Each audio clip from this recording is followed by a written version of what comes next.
വാസുദേവായ.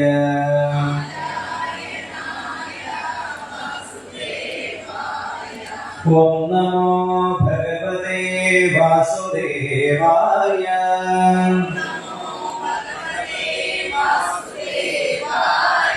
ഓം നമോ ഭഗവതേ വാസുദേവായ.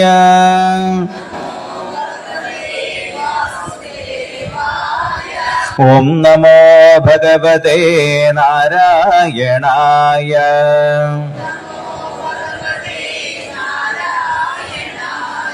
ഓം നമോ ഭഗവതേ നാരായണായ.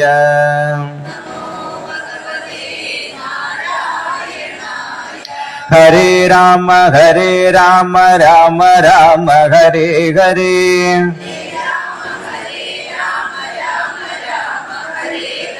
ഹരേ കൃഷ്ണ കൃഷ്ണ കൃഷ്ണ ഹരേ ഹരേ.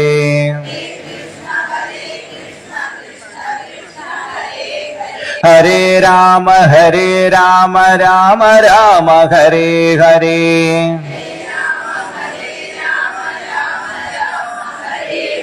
ഹരേ കൃഷ്ണ കൃഷ്ണ കൃഷ്ണ ഹരേ ഹരേ.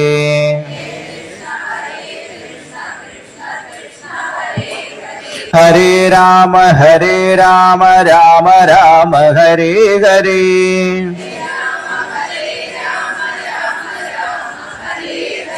ഹരേ കൃഷ്ണ കൃഷ്ണ ഹരേ ഹരേ.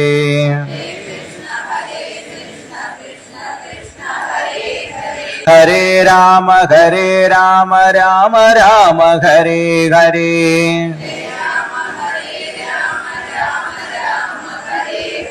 ഹരേ കൃഷ്ണ കൃഷ്ണ ഹരേ ഹരേ. എല്ലാവരും ഒന്ന് എഴുന്നേറ്റ് അടുത്തേക്ക് വരിക. ഭഗവാന്റെ ദീപാരാധനയാണ്. എല്ലാവരും തൊഴുത് പ്രാർത്ഥിക്കുക. തീർച്ചയായിട്ടും നിങ്ങളൊക്കെ ഉള്ളിൽ നിന്നുള്ള പ്രാർത്ഥന ഭഗവാൻ കേൾക്കുമെന്നുള്ളതിന് യാതൊരു സംശയവുമില്ല.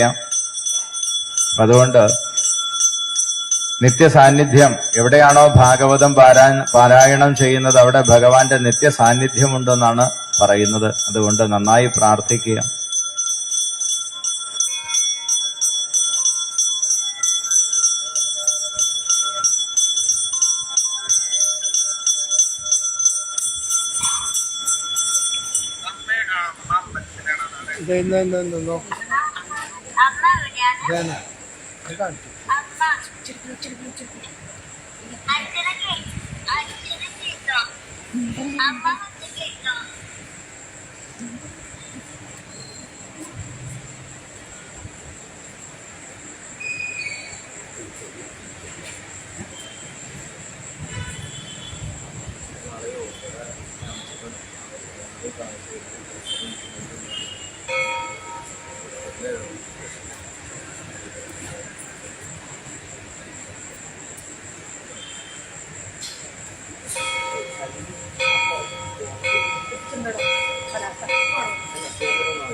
ശബ്ദബ്രഹ്മമയീ ചരാചരമയീ ജ്യോതിർമയീ വാങ്മയീ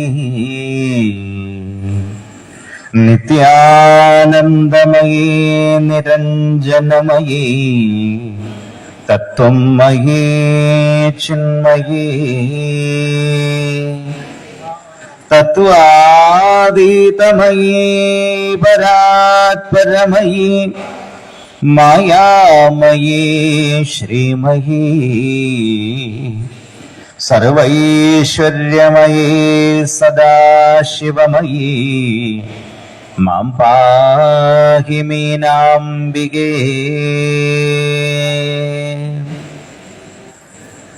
തസ്യൈ ദിശേ സതതമഞ്ജലിരേഷ പുഷ്പൈഃ പ്രക്ഷിപ്യതേ രസഭരൈർമധുരദ്വിരേഭൈഃ ജാഗർത്തി യത്ര ഭഗവാൻ ഗുരുചക്രവർത്തി വിശ്വോദയ പ്രളയ നാടക സൂത്രധാര വിശ്വോദയ പ്രളയ നാടക സൂത്രധാര. ഗുരുർബ്രഹ്മ ഗുരുർവിഷ്ണു ഗുരുർദേവോ മഹേശ്വര ഗുരുഃ സാക്ഷാത് പരബ്രഹ്മ തസ്മൈ ശ്രീ ഗുരവേ നമഃ. ഹരി ഓം. അതിവിശിഷ്ടമായ ശ്രീ പോണേക്കര സുബ്രഹ്മണ്യ സ്വാമി ക്ഷേത്രത്തിലെ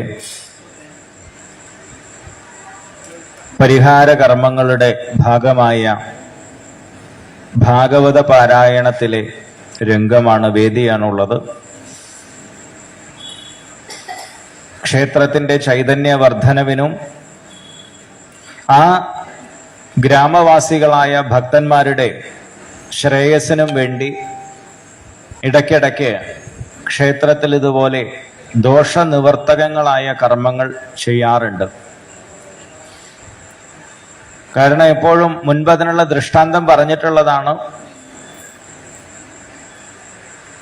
ക്ഷേത്രത്തിൽ എന്തിനാണ് ഇങ്ങനെയുള്ള കാര്യങ്ങൾ? കാരണം എല്ലാ ദോഷങ്ങളെയും നീക്കുന്ന ആളല്ലേ ഭഗവാൻ. അപ്പൊ പിന്നെ ക്ഷേത്രത്തിൽ ഇങ്ങനെയുള്ള പ്രശ്നങ്ങൾ ഉണ്ടാവോ എന്ന് ചോദിച്ചു കഴിഞ്ഞാൽ മുൻപ് പറഞ്ഞ അതേ ദൃഷ്ടാന്തം വീണ്ടും ആവർത്തിക്കാം.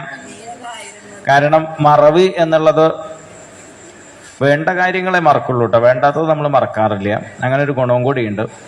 അപ്പൊ മറവി മനുഷ്യന് സ്വാഭാവികമായിട്ടുള്ളതാണ് അല്ലേ.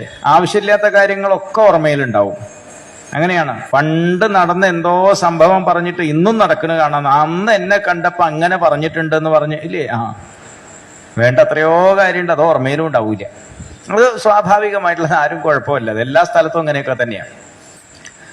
അപ്പോ എപ്രകാരമാണ് ഒരു വിളക്കിന്റെ ചില്ലില് ആ ദീപത്തിന്റെ പ്രഭാവം കൊണ്ട് തന്നെ അവിടെ പുകയുണ്ടാവുന്നു, ആ കരി പിടിക്കുന്നതായിട്ടുള്ള ആ വിളക്കിന്റെ ചില്ല് തുടച്ച് വൃത്തിയാക്കിയാൽ മാത്രമേ അതിന്റെ പ്രകാശം തൊട്ട് അതിന്റെ ചുറ്റുഭാഗത്ത് ഇരിക്കുന്ന ആളുകൾക്ക് നല്ല രീതിയിൽ കിട്ടൂ. വായിക്കാനോ എഴുതാനോ അല്ലെങ്കിൽ മറ്റെന്ത് കാര്യത്തിനും അതിന്റെ പ്രകാശം തടസ്സങ്ങളില്ലാതെ കിട്ടണമെങ്കിൽ ഇടയ്ക്ക് ആ വിളക്കിന്റെ ചില്ല് തുടച്ച് വൃത്തിയാക്കണമെന്നുള്ളതാണ്.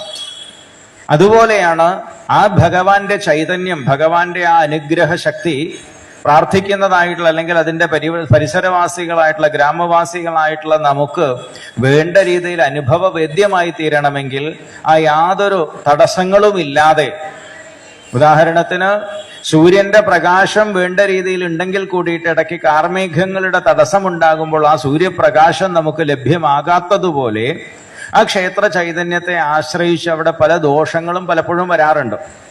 അപ്പൊ അതിനെ ഇടയ്ക്ക് മാർജനം ചെയ്യുക, ശുദ്ധീകരിക്കുക എന്നുള്ളത് ആ ക്ഷേത്ര ചടങ്ങുകളുടെ ഒരു ഭാഗമായിട്ടുള്ളതാണ്. അത് ഇടയ്ക്കിടയ്ക്ക് വേണ്ടതാണ്.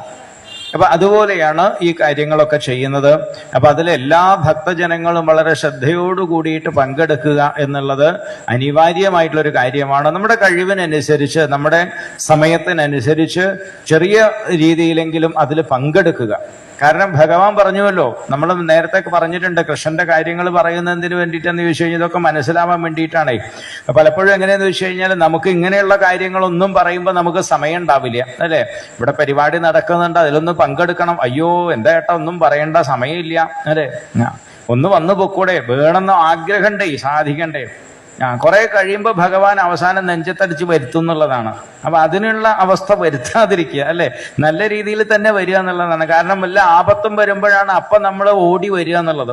അപ്പൊ ആ രീതിയിൽ ആവരുത് ദിവസവും വരിക. അത് നമ്മൾ നേരത്തെ ദ്വാരകയിലെ കഥയായിട്ട് പറയണ്ടായി എന്നുള്ളതാണ്. ആപത്തുകൾ വരുന്ന സമയത്ത് ആപത്ത് ഒഴിവാവാൻ വേണ്ടിയിട്ട് ഭഗവാനെ ഭജിക്കുകയാണ് വേണ്ടത്. ആപതിക്കും കരണീയം സ്മരണീയം ചരണയുഗളം അമ്പായാഹ എന്നുള്ളത് നാരദ മഹർഷി ഉപദേശിച്ചതായിട്ട് നമ്മൾ രാവിലെ കണ്ടു. അപ്പൊ ആപത്ത് വരുമ്പോ ഭജിക്കുന്നതിനേക്കാളും നല്ലത് ആദ്യമേ ഭജിച്ചുകൊണ്ടിരുന്നു കഴിഞ്ഞാൽ ആപത്ത് നമുക്ക് വരാതിരിക്കുമെന്നുള്ളതാണ്. അപ്പൊ മഴക്കാലമാണ്. മഴക്കാലത്ത് നമ്മൾ പുറത്തിറങ്ങാറുണ്ട്. രണ്ട് രീതിയിൽ നമുക്ക് പുറത്തിറങ്ങാം. എങ്ങനെയെന്ന് വെച്ച് കഴിഞ്ഞാൽ മഴക്കാലാണ്, ബാഗിൽ ഒരു കുട കയ്യിൽ വെച്ചിട്ട് നമുക്ക് പുറത്തിറങ്ങാം. അതൊന്നും ഇല്ലാണ്ട് വരുന്നിടത്ത് വെച്ച് നോക്കാം എന്ന് പറഞ്ഞിട്ട് നമ്മൾ ഇറങ്ങാം, അല്ലെ? രണ്ട് രീതിയിൽ നമ്മൾ പോവാറുണ്ട്. ഇടയ്ക്കാണ് പടകോന്ന് പറഞ്ഞിട്ട് മഴ പെയ്യുക. മഴ പെയ്തു കഴിഞ്ഞാലോ പോക്കറ്റിൽ അല്ലെങ്കിൽ ബാഗിൽ കുടയുണ്ടെങ്കിൽ ഒന്നും നോക്കേണ്ട ആവശ്യമില്ല, എടുക്കുക, നിവർത്തുക, സുഖമായിട്ട് നടന്നു പോരുക, ഇത്രയേ ഉള്ളൂ. അല്ലെങ്കിലോ ഈ നേരത്താണോ മഴ പെയ്യാണ്ടായി എന്ന് പറഞ്ഞിട്ട് ഇല്ലാത്ത കുറ്റങ്ങൾ ഉണ്ടാവില്ല, അല്ലെ? മഴയെ ചീത്ത പറയും, എല്ലാവരിനെയും ചീത്ത പറയും. അപ്പൊ ഇത് നമുക്ക് സ്വാഭാവികമായിട്ടും ചിന്തിച്ചാൽ മതി. 25 കിലോ ഭാരമൊന്നുമില്ല, ഒരു ചെറിയ കുട ബാഗിൽ വെച്ച് കഴിഞ്ഞാൽ നമുക്ക് സുഗമമായിട്ട് നടന്നു പോരാം എന്നുള്ളതാണ്. ഇത് നമ്മൾ ആലോചിച്ച് ചെയ്യേണ്ടതാണ്. അപ്പൊ ഇതുപോലെ തന്നെയാണ് നമുക്ക് കഴിവുള്ള സമയത്ത്, ആരോഗ്യമുള്ള സമയത്ത്, നമ്മുടെ സമയത്തിൽ നിന്ന് കുറച്ച് മാറ്റിവെച്ചു കഴിഞ്ഞാൽ ആ മാറ്റിവെച്ചിട്ട് ചെയ്യേണ്ട ഈശ്വര ഭജനം എന്നുള്ളത് നമ്മുടെ ജീവിതത്തിന്റെ ഒരു ഭാഗമായിട്ട് ചെയ്യുമ്പോഴാണ് ഈ ചെയ്യുന്നതായിട്ടുള്ള കർമ്മങ്ങൾ നമ്മുടെ പുണ്യമായിട്ട് മാറുന്നു. നമ്മുടെ ജീവിതത്തിലെ വരുമാനത്തിന്റെ ഒരംശം നമ്മൾ മാറ്റിവെച്ചു കഴിഞ്ഞാൽ നമുക്ക് കിട്ടുന്നതായിട്ടുള്ള ശമ്പളം, നമ്മൾ ജോലിക്ക് പോയിട്ടുള്ള കിട്ടുന്നതിൽ നിന്ന് ഇന്നത്തെ കാലത്ത് നമുക്ക് കിട്ടുന്നത് ചെലവഴിക്കാൻ വലിയ പ്രയാസമൊന്നുമില്ല, അല്ലെ? ഒരു 1000 രൂപ പോക്കറ്റിൽ വെച്ചിട്ട് ഒന്ന് വട്ടം കറങ്ങി വരുമ്പോഴേക്ക് ഏത് വഴിക്കാ പോയതെന്ന് അറിയില്ല. ആ രീതിയിൽ അത് ചെലവഴിക്കാൻ സാധിക്കും. പക്ഷെ അങ്ങനെയുള്ള ചെലവിൽ നിന്നും മാറ്റിവെച്ചിട്ട് ഒരു 50 രൂപയോ ഒരു 100 രൂപയോ ഒരു പോസ്റ്റ് ഓഫീസിലോ അല്ലെങ്കിൽ ഒരു ബാങ്കിലോ എവിടെങ്കിലും നമ്മളൊരു അക്കൗണ്ട് തുടങ്ങിയിട്ട് അതിൽ നമ്മളത് അങ്ങനെ ഇട്ട് വെക്കുന്ന സമയത്ത് ഡെയിലി ഒരു 50 രൂപ എന്ന് പറഞ്ഞു കഴിഞ്ഞാൽ 2 പാക്കറ്റ് കപ്പലണ്ടി വാങ്ങിക്കുന്ന കാശേ ഉള്ളൂ, അല്ലെ? അത്രയേ ഉള്ളൂ അത്. പക്ഷേ നമ്മൾ അങ്ങനെ ഒരു 50 രൂപ മാറ്റി വെക്കുകയാണെന്നുണ്ടെങ്കിൽ കുറച്ച് വർഷങ്ങൾ കഴിഞ്ഞ് വരുന്ന സമയത്ത് നമുക്കൊരാവശ്യം വരുമ്പോൾ ബാങ്കിൽ കുറച്ച് കാശുണ്ടാവും എന്നുള്ളതാണ്. അത് സമ്പാദ്യം എന്നുള്ളത് എന്തായാലും നമ്മൾ പറയണ്ടായി. സമ്പാദ്യശീലം എന്നുള്ളത് കുഞ്ഞുങ്ങളായിരിക്കുമ്പോഴേ നമ്മൾ ശീലിക്കേണ്ടതാണ്. കാരണം നമുക്കൊരാവശ്യം വരുന്ന സമയത്ത് നമ്മളിങ്ങനെ സ്വരുക്കൂട്ടി വെക്കുന്നത് മാത്രമേ നമ്മുടെ ജീവിതത്തിൽ നമുക്ക് ഉപകരിക്കൂ. ഇത് രണ്ട് കാര്യവും അങ്ങനെയാണ്. നമ്മൾ ഭൗതികമായിട്ട് നമ്മൾ കാശിന്റെ കാര്യം പറഞ്ഞു, നമുക്ക് പെട്ടെന്ന് മനസ്സിലാകുന്നതാണ്. ഇതുപോലെ തന്നെയാണ് നമുക്ക് ഈ ഒരു പുണ്യം എന്ന് പറയുന്നത്. ഒരുമിച്ച് നമുക്ക് വലിയ അശ്വമേധയാഗവരണം നടത്താമെന്ന് വിചാരിച്ചാൽ അതൊന്നും നമുക്ക് സാധിക്കില്ല. അപ്പൊ അതിനു വേണ്ടിയിട്ടാണ് ഒരു അരമണിക്കൂറെങ്കിലും അല്ലെങ്കിൽ 10 മിനിറ്റെങ്കിലും കുറച്ച് സമയം ഈശ്വര ഭജനം എന്നുള്ളത് നമ്മുടെ ജീവിതത്തിന്റെ ഒരു ഭാഗമാക്കുക. നമ്മുടെ ജോലിയും കാര്യങ്ങളൊക്കെ അതിന്റെ വഴിക്ക് പോകും. അപ്പൊ ആ ഒരു പുണ്യം നമുക്ക് ഉണ്ടാവും എന്നുള്ളത് നേരത്തെ കഥകളിലൂടെ ഒക്കെ കണ്ടു. ഇതൊക്കെ പറഞ്ഞ് മനസ്സിലാക്കാൻ വേണ്ടിയിട്ടാണ് ഈ പുരാണ പാരായണം എന്നുള്ളതൊക്കെ സംഘടിപ്പിക്കുന്നത്. ക്ഷേത്രങ്ങളോടനുബന്ധമായിട്ട് സത്സംഗങ്ങൾ ഉണ്ടാകണം എന്ന് പറയുന്നത് കൊണ്ടാണ്. സത്സംഗങ്ങൾ എന്ന് പറയുന്നത് നല്ല കാര്യങ്ങൾ ആരെങ്കിലും ആളുകൾ വന്ന് നമുക്ക് പറഞ്ഞു തരിക. കുറച്ചു സമയം, മാസത്തിൽ ഒരു ദിവസമെങ്കിലും നമ്മുടെ ക്ഷേത്രങ്ങളിൽ സത്സംഗം ഉണ്ടാവണം എന്നുള്ളതാണ് ഒരു വ്യവസ്ഥയായിട്ട് പറയുന്നത്. മാസത്തിൽ ഒരു ദിവസം. അപ്പൊ ആ മാസത്തിൽ ഒരു ദിവസം എന്ന് പറഞ്ഞു കഴിഞ്ഞാൽ അതിൽ പരമാവധി എല്ലാവരും പങ്കെടുക്കുക.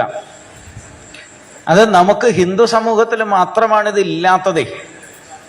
ക്രിസ്ത്യൻസിനാണെന്നുണ്ടെങ്കിൽ അവരുടെ എല്ലാ ആഴ്ചയിലും അവർക്ക് പള്ളിയിൽ പോയിട്ട് പള്ളിയിൽ അവരുടെ അച്ഛൻ്റെതായിട്ടുള്ള പ്രസംഗമുണ്ട്. ആരോ പറഞ്ഞ് അച്ഛൻ പ്രസംഗം തുടങ്ങുന്നതിന് മുമ്പ് ഞാൻ പോരും എന്നുള്ളതൊക്കെ പറഞ്ഞു. അതിപ്പോ ഇവിടെയൊക്കെ അങ്ങനെ തന്നെയാണ്, എല്ലാ സ്ഥലത്തും ഉണ്ടാവും.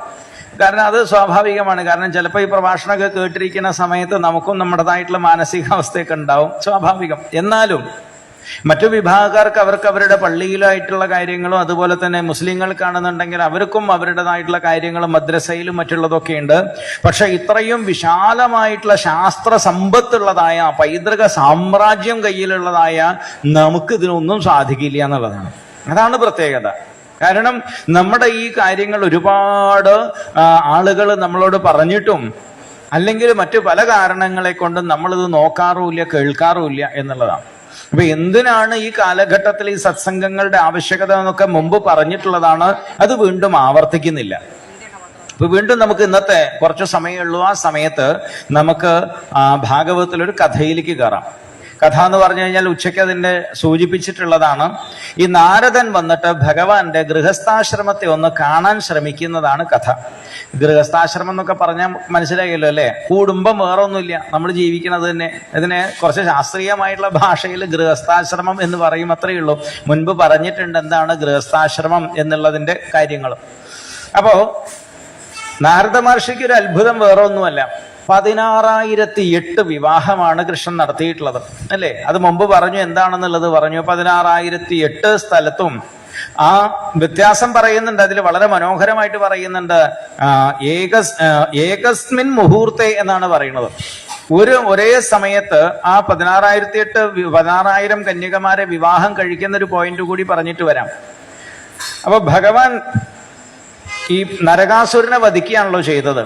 നരകാസുരൻ ഈ മറ്റുള്ള ആളുകളെയൊക്കെ അടക്കി ഭരിച്ച് അവരുടെ സമ്പത്തൊക്കെ കൈയടക്കി വെക്കുന്ന ഒരു സ്വഭാവം ഉണ്ടായി. ആസുരന്മാരുടെ ഒരു സ്വഭാവം അങ്ങനെയാണ്. ഏറ്റവും തമാശ എന്താന്ന് ചോദിച്ചു കഴിഞ്ഞാല്, ഈ നരകാസുരൻ വാസ്തവത്തിൽ ഭഗവാന്റെ തന്നെ പുത്രനാണ്. ഭഗവാൻ വരാഹാവതാരം എടുത്തു. വരാഹാവതാരം എടുത്തിട്ട് ഭൂമിയെ ഉയർത്തിക്കൊണ്ടുവന്നതായിട്ടുള്ള കഥ നമുക്കറിയാം.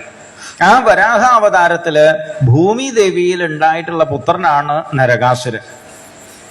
അപ്പൊ നരകാസുരൻ ഇങ്ങനെയുള്ള സ്വഭാവം എങ്ങനെയാ ഒരാൾ ഇങ്ങനെ ദുഷ്ടനായി മാറാൻ പാടുണ്ടോ? ഭഗവാന്റെ പുത്രനായിട്ട് കൂടി ഭഗവാൻ ഉത്തമനാണെന്നുള്ളത് നമുക്കറിയാം.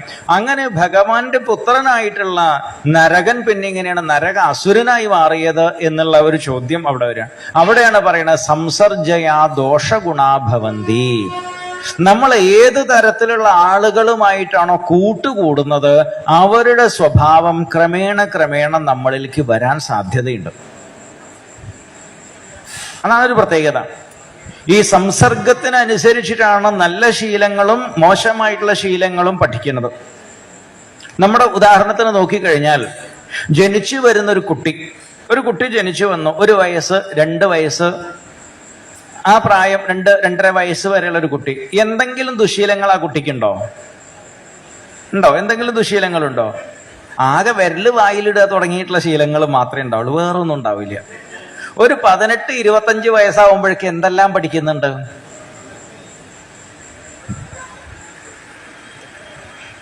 ഇനി ഏറ്റവും വലിയ തമാശ എന്നൊക്കെ ഇതൊക്കെ പഠിക്കുന്നത് എവിടുന്നാന്നറിയോ? അത് തന്നെ, എവിടുന്നാ? സ്കൂളിൽ പോകുമ്പോഴാണ് ഇതൊക്കെ പഠിക്കുന്നത് അല്ലേ? സ്കൂളിന് പിന്നെയും കുറച്ചുണ്ട്. കുറച്ചും കൂടി മുതിർന്നു കഴിഞ്ഞാൽ കലാലയത്തിലേക്കാണ് പോണത്. സകല കലകളും പഠിക്കും എന്നുള്ളതാണ് അല്ലേ? പൂർണ്ണമായിട്ടാ തിരിച്ചു വരിക. അപ്പൊ ഇത് ഒരു തമാശയായിട്ട് പറഞ്ഞെങ്കിൽ കൂടിയിട്ട് ഈ ശീലങ്ങളൊക്കെ എവിടുന്ന് കിട്ടുന്നു എന്ന് ചോദിച്ചു കഴിഞ്ഞാൽ, നമ്മൾ ഓരോരുത്തരായിട്ടുള്ള ആളുകളെ കൂട്ടുകൂടുന്നു. ആ ആളുകളുമായിട്ട് കൂട്ടുകൂടുമ്പോൾ പതുക്കെ ഓരോ ശീലങ്ങൾ പതുക്കെ നമ്മളിലേക്ക് വന്നു ചേരുകയാണ് ചെയ്യണത്.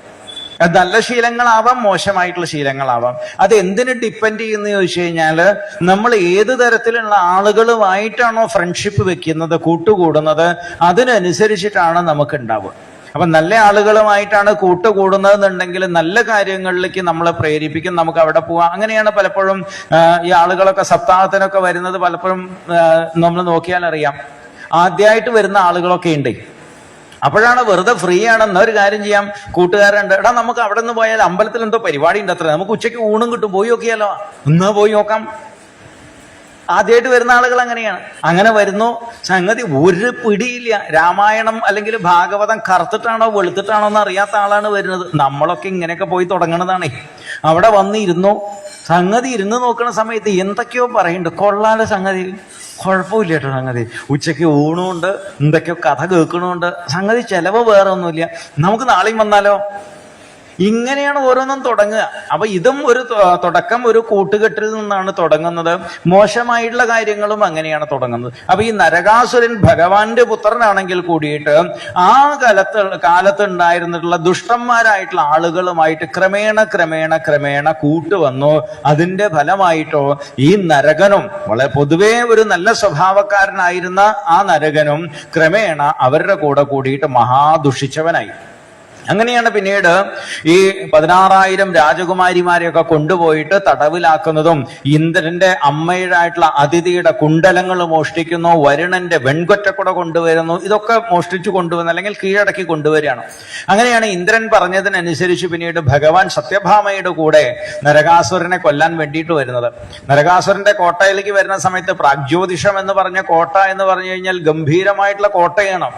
എല്ലാ തരത്തിലുള്ള ആധുനിക സാങ്കേതിക വിദ്യകൾ എന്ന് പറയാവുന്ന രീതിയിലുള്ള ഒരു ലോക്കുകളാണ് ആ കോട്ടയിൽ. പല തരത്തിലുള്ള കോട്ടകളുണ്ട്, സെൻസറുകളൊക്കെയാണ് ഉള്ളത് എന്നുള്ളതാണ് ഇന്നത്തെ ഭാഷയിൽ പറഞ്ഞാൽ.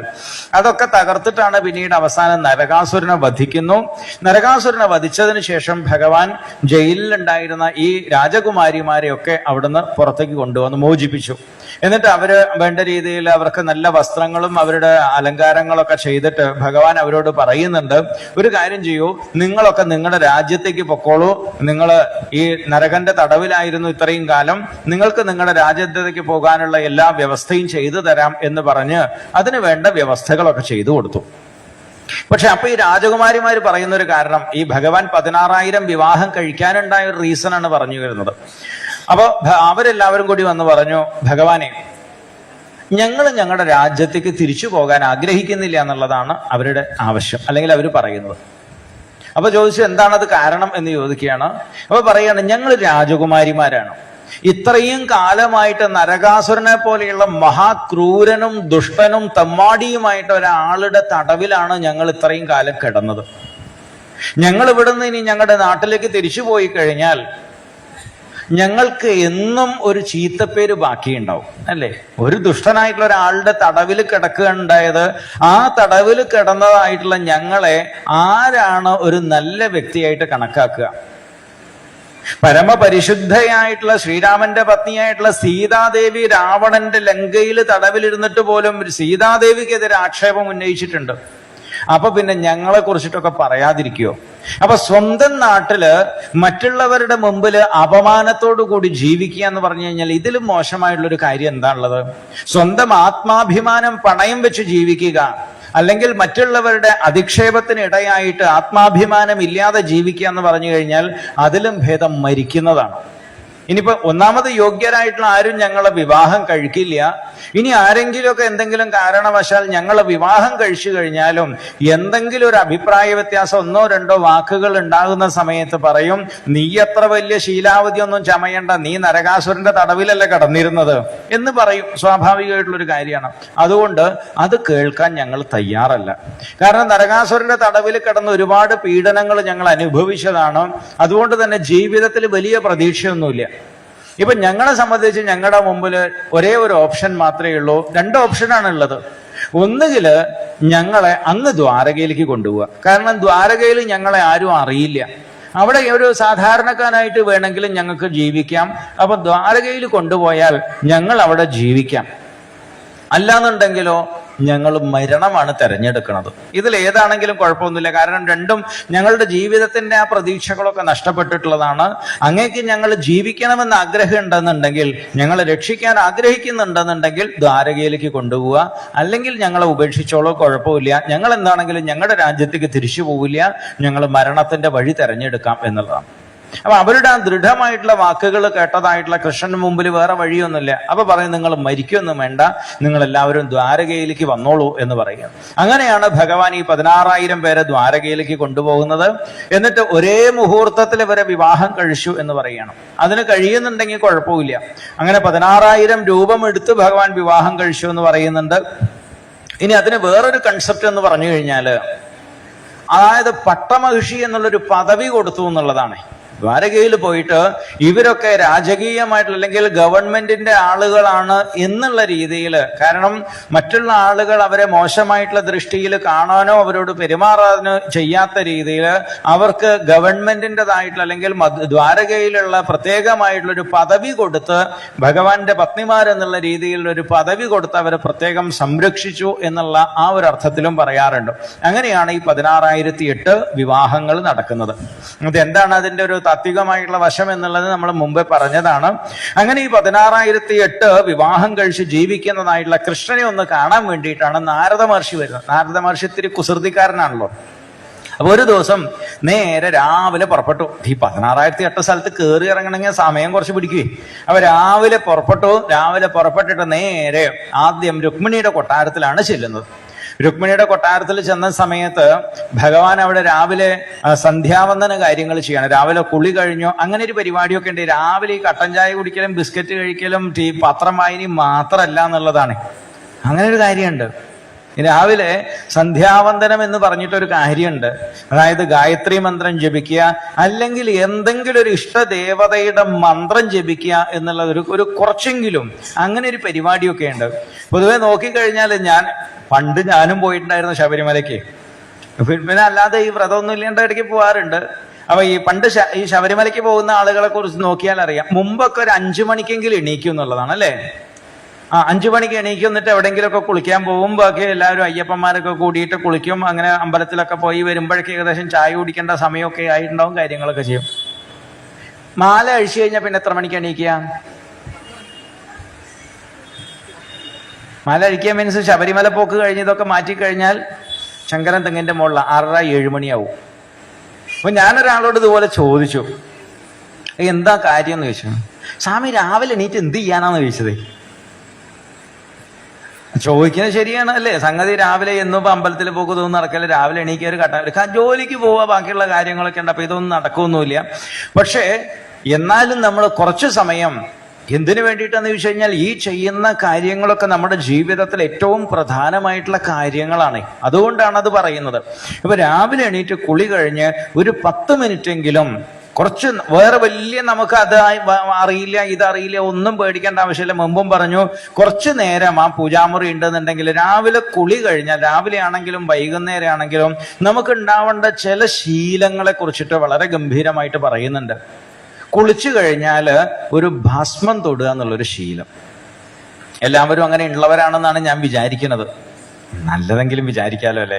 എന്തിനാ ഇല്ല എന്ന് വിചാരിക്കണേക്കാളും നല്ല ഉണ്ടെന്ന് അങ്ങോട്ട് വിചാരിക്കില്ല നല്ലത്. അപ്പൊ ഇല്ലാത്തവർ ചെയ്യുക, അത് നല്ലതാണ്. കാരണം അത് വളരെ ഏറ്റവും ഭസ്മത്തിന്റെയൊക്കെ മാഹാത്മ്യം ദേവീഭാഗവത്തിലാണെങ്കിലും മറ്റുള്ളതിലൊക്കെ ശിവപുരാണത്തിലൊക്കെ പറയണത് ഈ ഭസ്മം കുറി തൊടുന്നതിന്റെ ആ മഹത്വം അറിയുമ്പോഴാണ് നമുക്കറിയാം. വെറുതെ അല്ല അമ്പലത്തിന്റെ മുമ്പിലൊക്കെ ഭസ്മം കുറച്ച് വെച്ചിട്ടുള്ളത്. എന്തിനാണ് സുബ്രഹ്മണ്യ സ്വാമിയുടെ മുമ്പിൽ ഭസ്മം വെച്ചിട്ടുള്ളതെന്നൊക്കെ ചിലപ്പോൾ നോക്കാറുണ്ട്. ഈ പൗഡർ മാത്രം ഇട്ടാൽ പോരെ, ആ ഗുണം കിട്ടില്ല. പൗഡറൊക്കെ ഇട്ടോളൂ, എന്നാലും ഒരു കുറി ഭസ്മത്തിന്റെ ഒരു കുറി വരച്ചു കഴിഞ്ഞാൽ അതവിടെ ഭഗവാൻ അവിടെ ലിസ്റ്റിൽ ഇട്ടു എന്നുള്ളതാണ്. അത്രയും മാഹാത്മ്യമാണ് സന്ധ്യയ്ക്ക്. സന്ധ്യ എന്ന് പറഞ്ഞ രാവിലെയുണ്ട്, വൈകുന്നേരമുണ്ട്. കുളി കഴിഞ്ഞ് ലേശം ഭസ്മം ഒന്ന് കുറി തൊടുക. തമിഴ്നാട്ടിലുള്ള ആളുകളെ കണ്ടിട്ടുണ്ടോ? കുറി തൊടാത്ത ആരെങ്കിലും കാണാറുണ്ടോ? ഇല്ല. കർണാടകക്കാരെ നോക്കിക്കഴിഞ്ഞാലും അവർ രാവിലെ ആണെങ്കിലും വൈകുന്നേരം ആണെങ്കിലും കുളിച്ചാൽ കുറി തൊടും എന്നുള്ളത് നിർബന്ധമാണ്. നമ്മൾ പിന്നെ പ്രബുദ്ധരാണല്ലോ ആദ്യം തന്നെ, അതുകൊണ്ട് പിന്നെ ഇതില്ലെങ്കിലും കുഴപ്പമില്ല. അങ്ങനൊരു ഗുണവും കൂടിയുണ്ട്. അപ്പൊ അത് ഒരു ശീലം ഉണ്ടായിരിക്കുക എന്നുള്ളതാണ്. കാരണം ഏതൊരു വീട്ടിലാണോ ഒരു ഭസ്മത്തിന്റെ സാന്നിധ്യം ഉള്ളത്, യമദൂതന്മാർ അവിടെ വരില്ല എന്നാണ് പറയണത്. കാരണം ഭസ്മം ആർക്ക് പ്രിയപ്പെട്ടതാണ്? മഹാദേവന് പ്രിയപ്പെട്ടതാണ് അല്ലെ. അപ്പൊ ഈ ശരീരത്തിലൊരു ഭസ്മത്തിന്റെ അംശം കണ്ടു കഴിഞ്ഞാൽ ശിവഭഗവാന്റെ ആളുകൾ പറയും ഞങ്ങളുടെ ആളുകളാന്ന് പറയും. ഇനി ചന്ദനാണെന്നുണ്ടെങ്കിൽ വൈഷ്ണവമായിട്ടുള്ളതാണ്, വിഷ്ണു ഭഗവാന്റെ ആളുകളാന്ന് പറയും. ആകെ മറ്റേ ഈ കോഴിക്കാലും കടിച്ചു വലിക്കുമ്പോഴാണ് ഈ യമദൂതന്മാർ വന്ന് കൊണ്ടുപോകണത്. അതിന്റെ മണം കിട്ടുമ്പോഴാണ് അവർ വരുന്നത്. കാരണം രാവിലെ ഉച്ചയ്ക്ക് ഇതൊക്കെ കടിച്ചിട്ട് അങ്ങനെയുള്ളൊരു വിഷയങ്ങളുണ്ടല്ലോ. ഇത് ചുരുങ്ങിയ പക്ഷം ഇതെങ്കിലും കുറി തൊടുക എന്നുള്ളത് സാമാന്യമായിട്ട് ചെയ്യേണ്ട ഒരു കാര്യമാണ്. അതുപോലെ തന്നെ ഈ സന്ധ്യാവന്ദനം അത് ദിവസവും ചെയ്യേണ്ട ഒരു കാര്യമാണ്. അപ്പൊ ഭഗവാൻ കൃഷ്ണൻ രാവിലെ എണീറ്റ് സന്ധ്യാവന്ദനം ചെയ്യുന്ന സമയത്താണ് അപ്പൊ രുക്മിണി വന്ന് പറയുന്നുണ്ട്, അയ്യോ കൃഷ്ണൻ സന്ധ്യാവന്ദനം പൂജ കാര്യങ്ങളിലാണ് എന്ന്. ആയിക്കോട്ടെ ഞാൻ ഇപ്പൊ വരാന്ന് പറഞ്ഞാൽ അവിടുന്ന് ഇറങ്ങി അടുത്തതായിട്ടുള്ള ഗൃഹത്തിലേക്ക് പോവാണ്. അടുത്ത സ്ഥലത്തേക്ക് പോകുന്ന സമയത്ത് അവിടെ സത്യഭാമയുടെ കൊട്ടാരത്തിലേക്കാണ് ചെല്ലുന്നത്. അവിടെ എങ്ങനെയെന്ന് ചോദിച്ചു കഴിഞ്ഞാൽ രാവിലെ സന്ധ്യാവന്ദനം പരിപാടിയൊക്കെ കഴിഞ്ഞതിന് ശേഷം ഭഗവാൻ ദാനം കൊടുക്കുകയാണ്. കൃഷ്ണൻ ദിവസവും ദാനം കൊടുക്കും. സ്വർണവും രത്നവും ഒക്കെ ആവശ്യക്കാർക്ക് രാവിലെ കൊടുക്കും എന്നുള്ളതാണ്. ദാനം കൊടുക്കും. അപ്പൊ ഈ ദാനം കൊടുക്കുന്നതായിട്ടുള്ള രംഗമാണ്. വേറൊരു സ്ഥലത്താണെന്നുണ്ടെങ്കിൽ അത് കഴിഞ്ഞിട്ടുള്ള വസ്ത്രങ്ങളും മറ്റുമൊക്കെ ധരിക്കുന്ന, ഇനി ഡ്യൂട്ടിക്ക് പോകണം. അപ്പൊ രാവിലത്തേതായിട്ടുള്ള ഡ്രസ്സ് വേറെ, കുളി കഴിഞ്ഞ് നാമം ജപിക്കുമ്പോഴൊക്കെ ഉള്ളൊരു ഡ്രസ്സ് വേറെ ഉണ്ട്. ഒഫീഷ്യൽ ഡ്രസ്സിങ് ഉണ്ടല്ലോ, അപ്പൊ അത് ആവശ്യമാണ്. അപ്പൊ അത് വേണ്ട രീതിയിൽ ടിപ് ടോപ്പ് ആയിട്ട് വേറുള്ള കാര്യങ്ങളൊക്കെ വേണം. അപ്പൊ വസ്ത്രം ധരിക്കുന്നു, മാലയും ആഭരണങ്ങളും, ഇന്നത്തെ ഭാഷയിൽ പറഞ്ഞ ടൈ, അതുപോലെ തന്നെ ടാഗ്. അതിപ്പോ അതാണല്ലോ, വേറെ മാല ഇല്ലെങ്കിലും കുഴപ്പമില്ല, ടാഗ് ഇല്ലെങ്കിൽ അങ്ങോട്ട് കയറ്റില്ല എന്നുള്ളതാണ്. അപ്പൊ ഇതൊക്കെയാണ് ഒഫീഷ്യൽ സിമ്പിൾസ് ആയിട്ടുള്ളത്. അപ്പൊ അതൊക്കെ ധരിക്കുകയാണ്. അങ്ങനെ വേറെ സ്ഥലത്ത് ചെന്നപ്പോ പ്രാതൽ ഭക്ഷണം കഴിക്കണോ. ഇങ്ങനെ ഓരോ സ്ഥലത്ത് പോകുമ്പോഴും ഓരോ പ്രവൃത്തിയിൽ ഏർപ്പെടുന്ന കൃഷ്ണനെയാണ് കാണുന്നത്. 16,007 കൊട്ടാരങ്ങളിലും പോയി അല്പജല കാര്യങ്ങളിൽ ഒഴിവാക്കിയിട്ട് ബാക്കി ഏത് കൊട്ടാരത്തിൽ ചെല്ലുമ്പോഴും കൃഷ്ണനെ എപ്പോഴാണോ നാരദനെ കാണുന്ന സമയത്ത് തന്നെ കൃഷ്ണനും പത്നിയും കൂടി വേഗം വന്ന് നാരദ മഹർഷിയെ വളരെ ആദരവോടുകൂടി സൽക്കരിക്കുകയാണ് ചെയ്യുന്നത്. രണ്ടുപേരും കൂടി മഹർഷിയാണ്, അതുകൊണ്ട് നമസ്കരിച്ച് കൂട്ടിക്കൊണ്ടുപോകുന്നു. എന്നിട്ട് പറയുന്നുണ്ട്, മഹർഷി എന്റെ ജീവിതത്തിൽ വലിയ മഹാഭാഗ്യം, ഇന്നത്തെ എന്റെ ദിവസം നന്നായി. കാരണം എന്താന്ന് വെച്ച് കഴിഞ്ഞാൽ നിങ്ങളെ പോലെയുള്ള മഹാത്മാക്കളൊക്കെ ഞങ്ങളുടെ വീട്ടിൽ വരിക എന്ന് പറഞ്ഞാൽ ഇതിലും വലിയൊരു പുണ്യം വേറെ എന്താണ്? അപ്പൊ നമ്മുടെയൊക്കെ വീട്ടിൽ ഏതെങ്കിലും നല്ല ആളുകൾ മഹാത്മാക്കളൊക്കെ വരിക എന്ന് പറഞ്ഞു കഴിഞ്ഞാൽ വലിയ പുണ്യമാണെന്നാണ് പറയുന്നത്. കാരണം അങ്ങനെ ഈശ്വര ഭജനമായിട്ട് നടക്കുന്നതായിട്ടുള്ള മഹാത്മാക്കള് യാദൃശ്ചികമായിട്ട് നമ്മുടെ വീട്ടിൽ വരിക, അല്ലെങ്കിൽ അവരുടെ ആ കാല് പതിയാന്നുണ്ടെങ്കിൽ വലിയ നമ്മുടെ പിതൃക്കൾക്ക് പോലും പുണ്യം കിട്ടുന്നതായിട്ടുള്ള ഒരു മഹത്തായിട്ടുള്ള സംഭവമാണ്. അപ്പൊ അങ്ങയെ പോലുള്ള ഒരാള് എന്നെ പോലുള്ള ഒരു ഗൃഹസ്ഥന്റെ വീട്ടിൽ വരിക എന്ന് പറഞ്ഞാൽ വലിയ ഭാഗ്യല്ലേ, ഞാൻ എന്താണ് അങ്ങേക്ക് ചെയ്തു തരേണ്ടത് എന്നൊക്കെ ചോദിച്ച് വളരെ ആദരവോട് കൂടിയിട്ടാണ് ഭഗവാൻ ഓരോ സ്ഥലത്തും സ്വീകരിക്കാറുള്ളത്. എല്ലാം പുതിയതായിട്ട് കാണുന്നത് പോലെയാണ്. ഈ വീട്ടിൽ വന്നു, ഈ വീട്ടിലെ കൃഷ്ണനാണ് നാരദനെ സ്വീകരിക്കുന്നത്. അപ്പുറത്തെ വീട്ടിലേക്ക് ചെന്നപ്പോ അവിടെ കൃഷ്ണനും വേറൊരു ഭാര്യ. നാരദ മഹർഷി എപ്പോഴാ വരുന്നത്? ആദ്യമായിട്ട് കാണുകയാണ്. ഇങ്ങനെ 16,007 കൊട്ടാരത്തിൽ പോയപ്പോഴും ഓരോ തരത്തിലുള്ള കൃഷ്ണനെയും പത്നിമാരെയാണ് കാണുന്നത്. 16,008 കൊട്ടാരത്തിൽ ചെന്നപ്പോഴാണ് നാരദൻ അങ്ങോട്ട് നമസ്കരിക്കുകയാണ് ചെയ്യുന്നത്. 16,007 കൊട്ടാരത്തിലും ഗൃഹസ്ഥനായിട്ടുള്ള കൃഷ്ണൻ പത്നിയോട് കൂടിയിട്ട് മഹാത്മാവായിരിക്കുന്ന നാരദനെ നമസ്കരിച്ചു.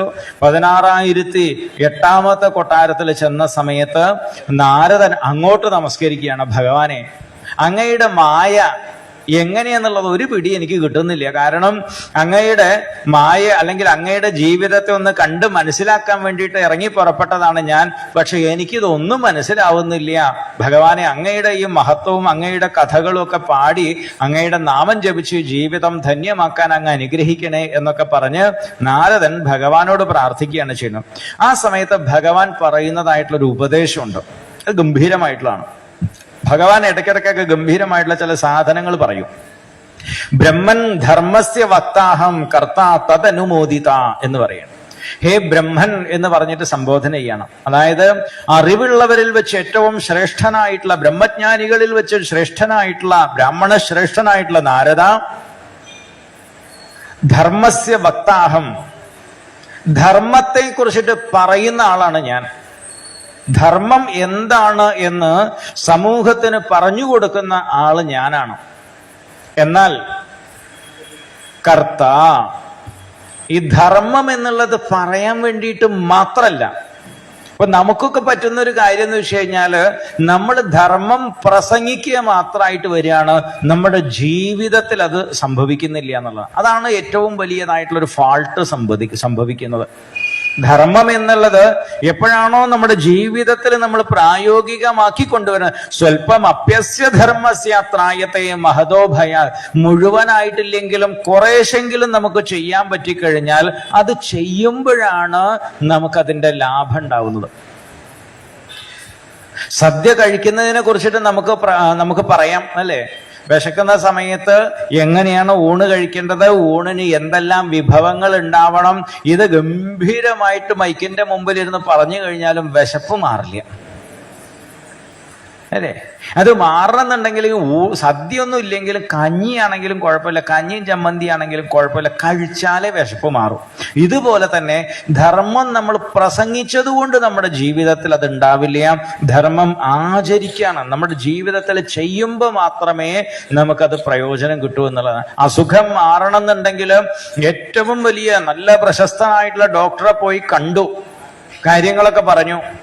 ഡോക്ടർ ഒക്കെ പരിശോധിച്ചു, മരുന്നിന് എഴുതി തന്നു. ഈ സ്ലിപ്പ് വീട്ടിൽ കൊണ്ടുവച്ചിട്ട് കാര്യമില്ല എന്നുള്ളതാണ്. ഡോക്ടർ തന്നിട്ടുള്ള പ്രിസ്ക്രിപ്ഷൻ കൊണ്ടുപോയിട്ട് അതിൽ നിർദ്ദേശിച്ചതായിട്ടുള്ള മരുന്ന് വാങ്ങിക്കുക, മരുന്ന് വാങ്ങിച്ച് അലമാരെ കൊണ്ടുവച്ചാലും രോഗം മാറില്ല. എങ്ങനെയാണോ അത് നിർദ്ദേശിച്ചിട്ടുള്ളത് ആ മരുന്ന് നമ്മൾ സേവിക്കുമ്പോൾ മാത്രമാണ് നമ്മുടെ രോഗം മാറി ആരോഗ്യം നമുക്ക് വീണ്ടും കിട്ടുന്നത്. ഇതുപോലെ ധർമ്മകാര്യങ്ങൾ എപ്പോഴാണോ നമ്മൾ ജീവിതത്തിൽ കുറച്ചെങ്കിലും ആചരിക്കുന്നത് അപ്പോഴാണ് അതിന്റെ ഫലം നമുക്ക് കിട്ടുന്നത്. അതുകൊണ്ടാണ് ഭഗവാൻ പറഞ്ഞത് ധർമ്മസ്യ വക്താഹം കർത്ത. പറയുക മാത്രല്ല, ഞാനത് ജീവിതത്തിൽ സ്വയം ആചരിക്കുന്നുണ്ട്. അങ്ങ് കണ്ടതാണല്ലോ അല്ലെ, കൃഷ്ണൻ പറയുന്നുണ്ട് വേറെ, എനിക്കിത് ചെയ്യേണ്ട യാതൊരു ആവശ്യവുമില്ല അല്ലെ. ഭഗവാന് രാവിലെ നാമം ജപിക്കേണ്ട വല്ല ആവശ്യമുണ്ടോ? ആവശ്യമൊന്നുമില്ല. എന്നാലും ഞാൻ ഇത് മുടക്കമില്ലാതെ ചെയ്യുന്നുണ്ട്. അതുകൊണ്ടാണ് പറയുന്നത് കർത്ത. മാത്രമല്ല തദനുമോദിത. അതാണ് ഏറ്റവും ഒന്നുകൂടി ഗ്രേറ്റ് ആയിട്ടുള്ളൊരു വാക്ക്. ആരെങ്കിലും ഇങ്ങനെയുള്ള കാര്യങ്ങൾ ചെയ്യുന്നുണ്ടെങ്കിൽ അതെനിക്ക് വലിയ സന്തോഷമാണ്. ഞാൻ അവരെ പ്രത്യേകമായിട്ട് അനുഗ്രഹിക്കുന്നുള്ളതാണ്. തദനുമോദിത. അപ്പൊ രാവിലെയൊക്കെ നമ്മൾ എണീറ്റ് ഒരു സഹസ്രനാമം വായിക്കുകയെ എന്തെങ്കിലും കാര്യങ്ങൾ ചെയ്യുന്നുണ്ടെങ്കിൽ ഭഗവാന്റെ ഒരു പ്രത്യേക കെയറും നമുക്കുണ്ട് എന്നുള്ളതാണ്. അതിനു വേണ്ടിയിട്ടാണ് ഇതൊക്കെ ചെയ്യാൻ പറയുന്നത്. ഇത് ചെയ്യുന്നവരെ എനിക്ക് ഇഷ്ടമാണ്, അവരെ ഒന്നുകൂടി ഞാൻ അനുഗ്രഹിക്കും. അതുകൊണ്ടാണ് രാവിലെ നമ്മുടെ പറ്റുന്നുണ്ടെങ്കിൽ ക്ഷേത്രത്തിൽ ഒന്ന് വരിക, അവിടെ ഒരു നാമജപം ചെയ്യുക, ഇങ്ങനെയുള്ള കാര്യങ്ങളൊക്കെ ചെയ്യാൻ പറയുന്നത് എന്നുള്ള കാര്യം കൂടി പറയുകയാണ്. അങ്ങനെ അതാണ് ഞാൻ ചെയ്യുന്നത് എന്ന് ഭഗവാൻ പറഞ്ഞു. അതിനുശേഷം അങ്ങനെ ഒരു അധ്യായത്തിൽ പറഞ്ഞതിന് ശേഷം, അപ്പൊ അതിന് മുമ്പ് നമ്മൾ പറഞ്ഞിട്ടുണ്ട് എന്താന്ന് ചോദിച്ചു കഴിഞ്ഞാൽ, ഈ 16,008 ഗൃഹങ്ങളിൽ നാരദൻ പോയ കഥ തൊട്ടതിന്റെ കണ്ടിന്യൂറ്റി ആയിട്ട് വരുന്നതായിട്ടുള്ള ഒരു അധ്യായം ഭഗവാന്റെ ഡെയിലി ദിനചര്യയാണ്. കൃഷ്ണന്റെ ദിനചര്യ എന്നുള്ളത് പറയുന്നുണ്ട്. ഈ 2 അധ്യായങ്ങളും വളരെ ഇമ്പോർട്ടന്റ് ആയിട്ടുള്ള ഒരു ഭാഗമാണ്. അപ്പൊ ഈ 16,008 കൊട്ടാരങ്ങളിൽ നാരദൻ പോയി. ഇതിപ്പോ എന്താ ഇതൊക്കെ കണ്ടു എന്നുള്ളത് നമ്മൾക്ക് പറയുന്ന ചോദിച്ചു കഴിഞ്ഞാൽ, എന്തിനു വേണ്ടിയിട്ടാണ് ഈ കഥ ഇവിടെ വേദവ്യാസൻ അവതരിപ്പിച്ചിട്ടുണ്ടാവുക? എന്തെങ്കിലും വേദവ്യാസ മഹർഷി സമൂഹത്തിലേക്ക് ഒരു കാര്യം പറയണമെന്നുണ്ടെങ്കിൽ ഒരു കാര്യവും ഇല്ലാണ്ട് പറയില്ല അല്ലെ. സ്വാഭാവികമായിട്ടും സംതിങ് സ്പെഷ്യൽ അല്ലെങ്കിൽ സംതിങ് മെസ്സേജ് അതിലുണ്ടാവും എന്നുള്ളതാണ്. അപ്പൊ അവിടെ അതിൽ വ്യക്തമായിട്ട് എടുത്ത് കാണിക്കുന്നത്, ഈ 16,008 കൊട്ടാരത്തിൽ പോകുമ്പോഴും ഒരു സ്ഥലത്തും അലസനായിട്ടുള്ള ഒരു കൃഷ്ണനെ കണ്ടിട്ടില്ല, മടിയനായിട്ടുള്ള കൃഷ്ണനെ കണ്ടിട്ടില്ല, വെറുതെ പകല് കിടന്നുറങ്ങുന്ന കൃഷ്ണനെ കണ്ടിട്ടില്ല. അന്ന് മൊബൈൽ ഇല്ലാത്തതുകൊണ്ട് മൊബൈലിൽ കളിക്കുന്ന കൃഷ്ണനെ കണ്ടിട്ടില്ല എന്ന് നമുക്ക് പറയാം അല്ലെ. അന്ന് അതില്ല. തന്റെ കർത്തവ്യങ്ങളിൽ നിന്നും ഒഴിഞ്ഞു മാറി നടക്കുന്നതായിട്ടുള്ള കൃഷ്ണനെ ഒരു സ്ഥലത്തും കണ്ടിട്ടില്ല. ഭാര്യയും ഭർത്താവും കൂടി കലഹമുണ്ടാകുന്നത് കൃഷ്ണനെ എവിടെയും കണ്ടിട്ടില്ല. മടിയനായിട്ടുള്ള കൃഷ്ണനെ കണ്ടിട്ടില്ല. നിരാശനായിട്ടുള്ള കൃഷ്ണനെ എവിടെയും കണ്ടിട്ടില്ല. നമ്മുടെ വീട്ടിലേക്ക് നാരദൻ വന്നുള്ള അവസ്ഥ എന്താവും? ഇതാണ് രണ്ടും തമ്മിലുള്ള വ്യത്യാസമായി. ഇല്ല, പേടിക്കൊന്നും വേണ്ട, അങ്ങനെ കയറി വരുമൊന്നുമില്ല. എവിടെയാണ് നമുക്ക് മനസ്സിലാക്കാനുള്ള കാര്യങ്ങൾ പറയണം.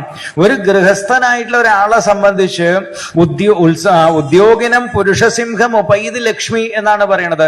ആരുടെ പോക്കറ്റിലാണ് ലക്ഷ്മി എപ്പോഴും ഉണ്ടാവുക? ജീവിതത്തിൽ ഐശ്വര്യം ഉണ്ടാവുക ആരുടെ ജീവിതത്തിലാണെന്ന് ചോദിച്ചു കഴിഞ്ഞാൽ, ഉത്സാഹിയായിട്ടുള്ള പുരുഷന് മാത്രമേ ജീവിതത്തിൽ വിജയം ഉണ്ടാവൂ.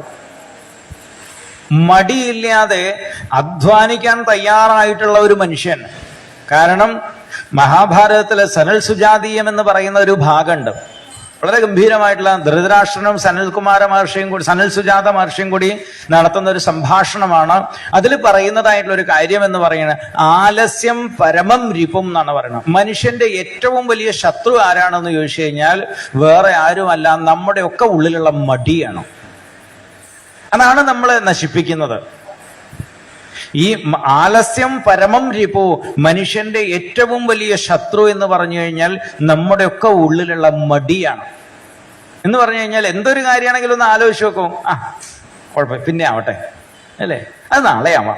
ഈ നീട്ടിവെക്കലാണ് ഓരോ കാര്യത്തിനും. ഒരു വിദ്യാർത്ഥിയെ സംബന്ധിച്ചും അല്ലെ, ഹോംവർക്ക് ഇന്ന് ചെയ്യാം, കുഴപ്പമില്ല, ഇന്ന് പങ്കെടു പോട്ടെ, നാളെ പിന്നെ അല്ലെ തിങ്കളാഴ്ച ഇന്ന് നാളെ ചെയ്യാന്നുള്ളതാണ്. ഈ ഓരോ കാര്യങ്ങളും പെൻഡിങ്ങിൽ വെക്കുകയാണ്. ഈ പെൻഡിങ്ങിൽ വെച്ചിട്ടാണ് ഈ സാധനം അവസാനം എടുത്താ പൊങ്ങാത്തതായിട്ട് വരും. എന്നിട്ട് പരീക്ഷയുടെ തലേ ദിവസം അയ്യോ അമ്മയെ കയ്യും കാലും വിറയ്ക്കണോ, ഇനിയിപ്പോ എന്ത് ചെയ്യും അല്ലെ, അത് വായിച്ചില്ല, ഈ പുസ്തകം എടുത്ത ഇവിടെ വായിക്കണോ, അത് അയ്യോ ഇത് ഓർമ്മയില്ല എന്നാ ഇവിടെ വായിക്കണോ. കുട്ടികളെ ശ്രദ്ധിച്ചറിയല്ലേ, പരീക്ഷയുടെ 2 ദിവസം മുമ്പുണ്ട് ഒരു നട്ടോട്ട ഓടലുണ്ട്. അപ്പൊ അത് കൃത്യമായിട്ട് അതിനനുസരിച്ച് പഠിച്ചു പോയി കഴിഞ്ഞാൽ വലിയ കുഴപ്പമില്ല. ഏത് കാര്യവും ഇതുപോലെയാണ്. അപ്പൊ അതുകൊണ്ട് ആലസ്യമാണ് മനുഷ്യനെ നമ്മളെ നശിപ്പിക്കുന്നത്. അതുപോലെ തന്നെ നമ്മുടെ സമ്പത്തിന്റെ ദുർവിനിയോഗം. എപ്പോഴും നമ്മുടെ ഇൻകം സോഴ്സ് എന്താണെന്നും എത്രയുണ്ടെന്നുള്ളതിനെ കുറിച്ച് നമ്മൾ ബോധേഡായിരിക്കണം എന്നുള്ളതാണ്. നമ്മുടെ വരുമാനം എത്രയുണ്ട് അതിനനുസരിച്ച് നമ്മൾ ചെലവഴിക്കുക.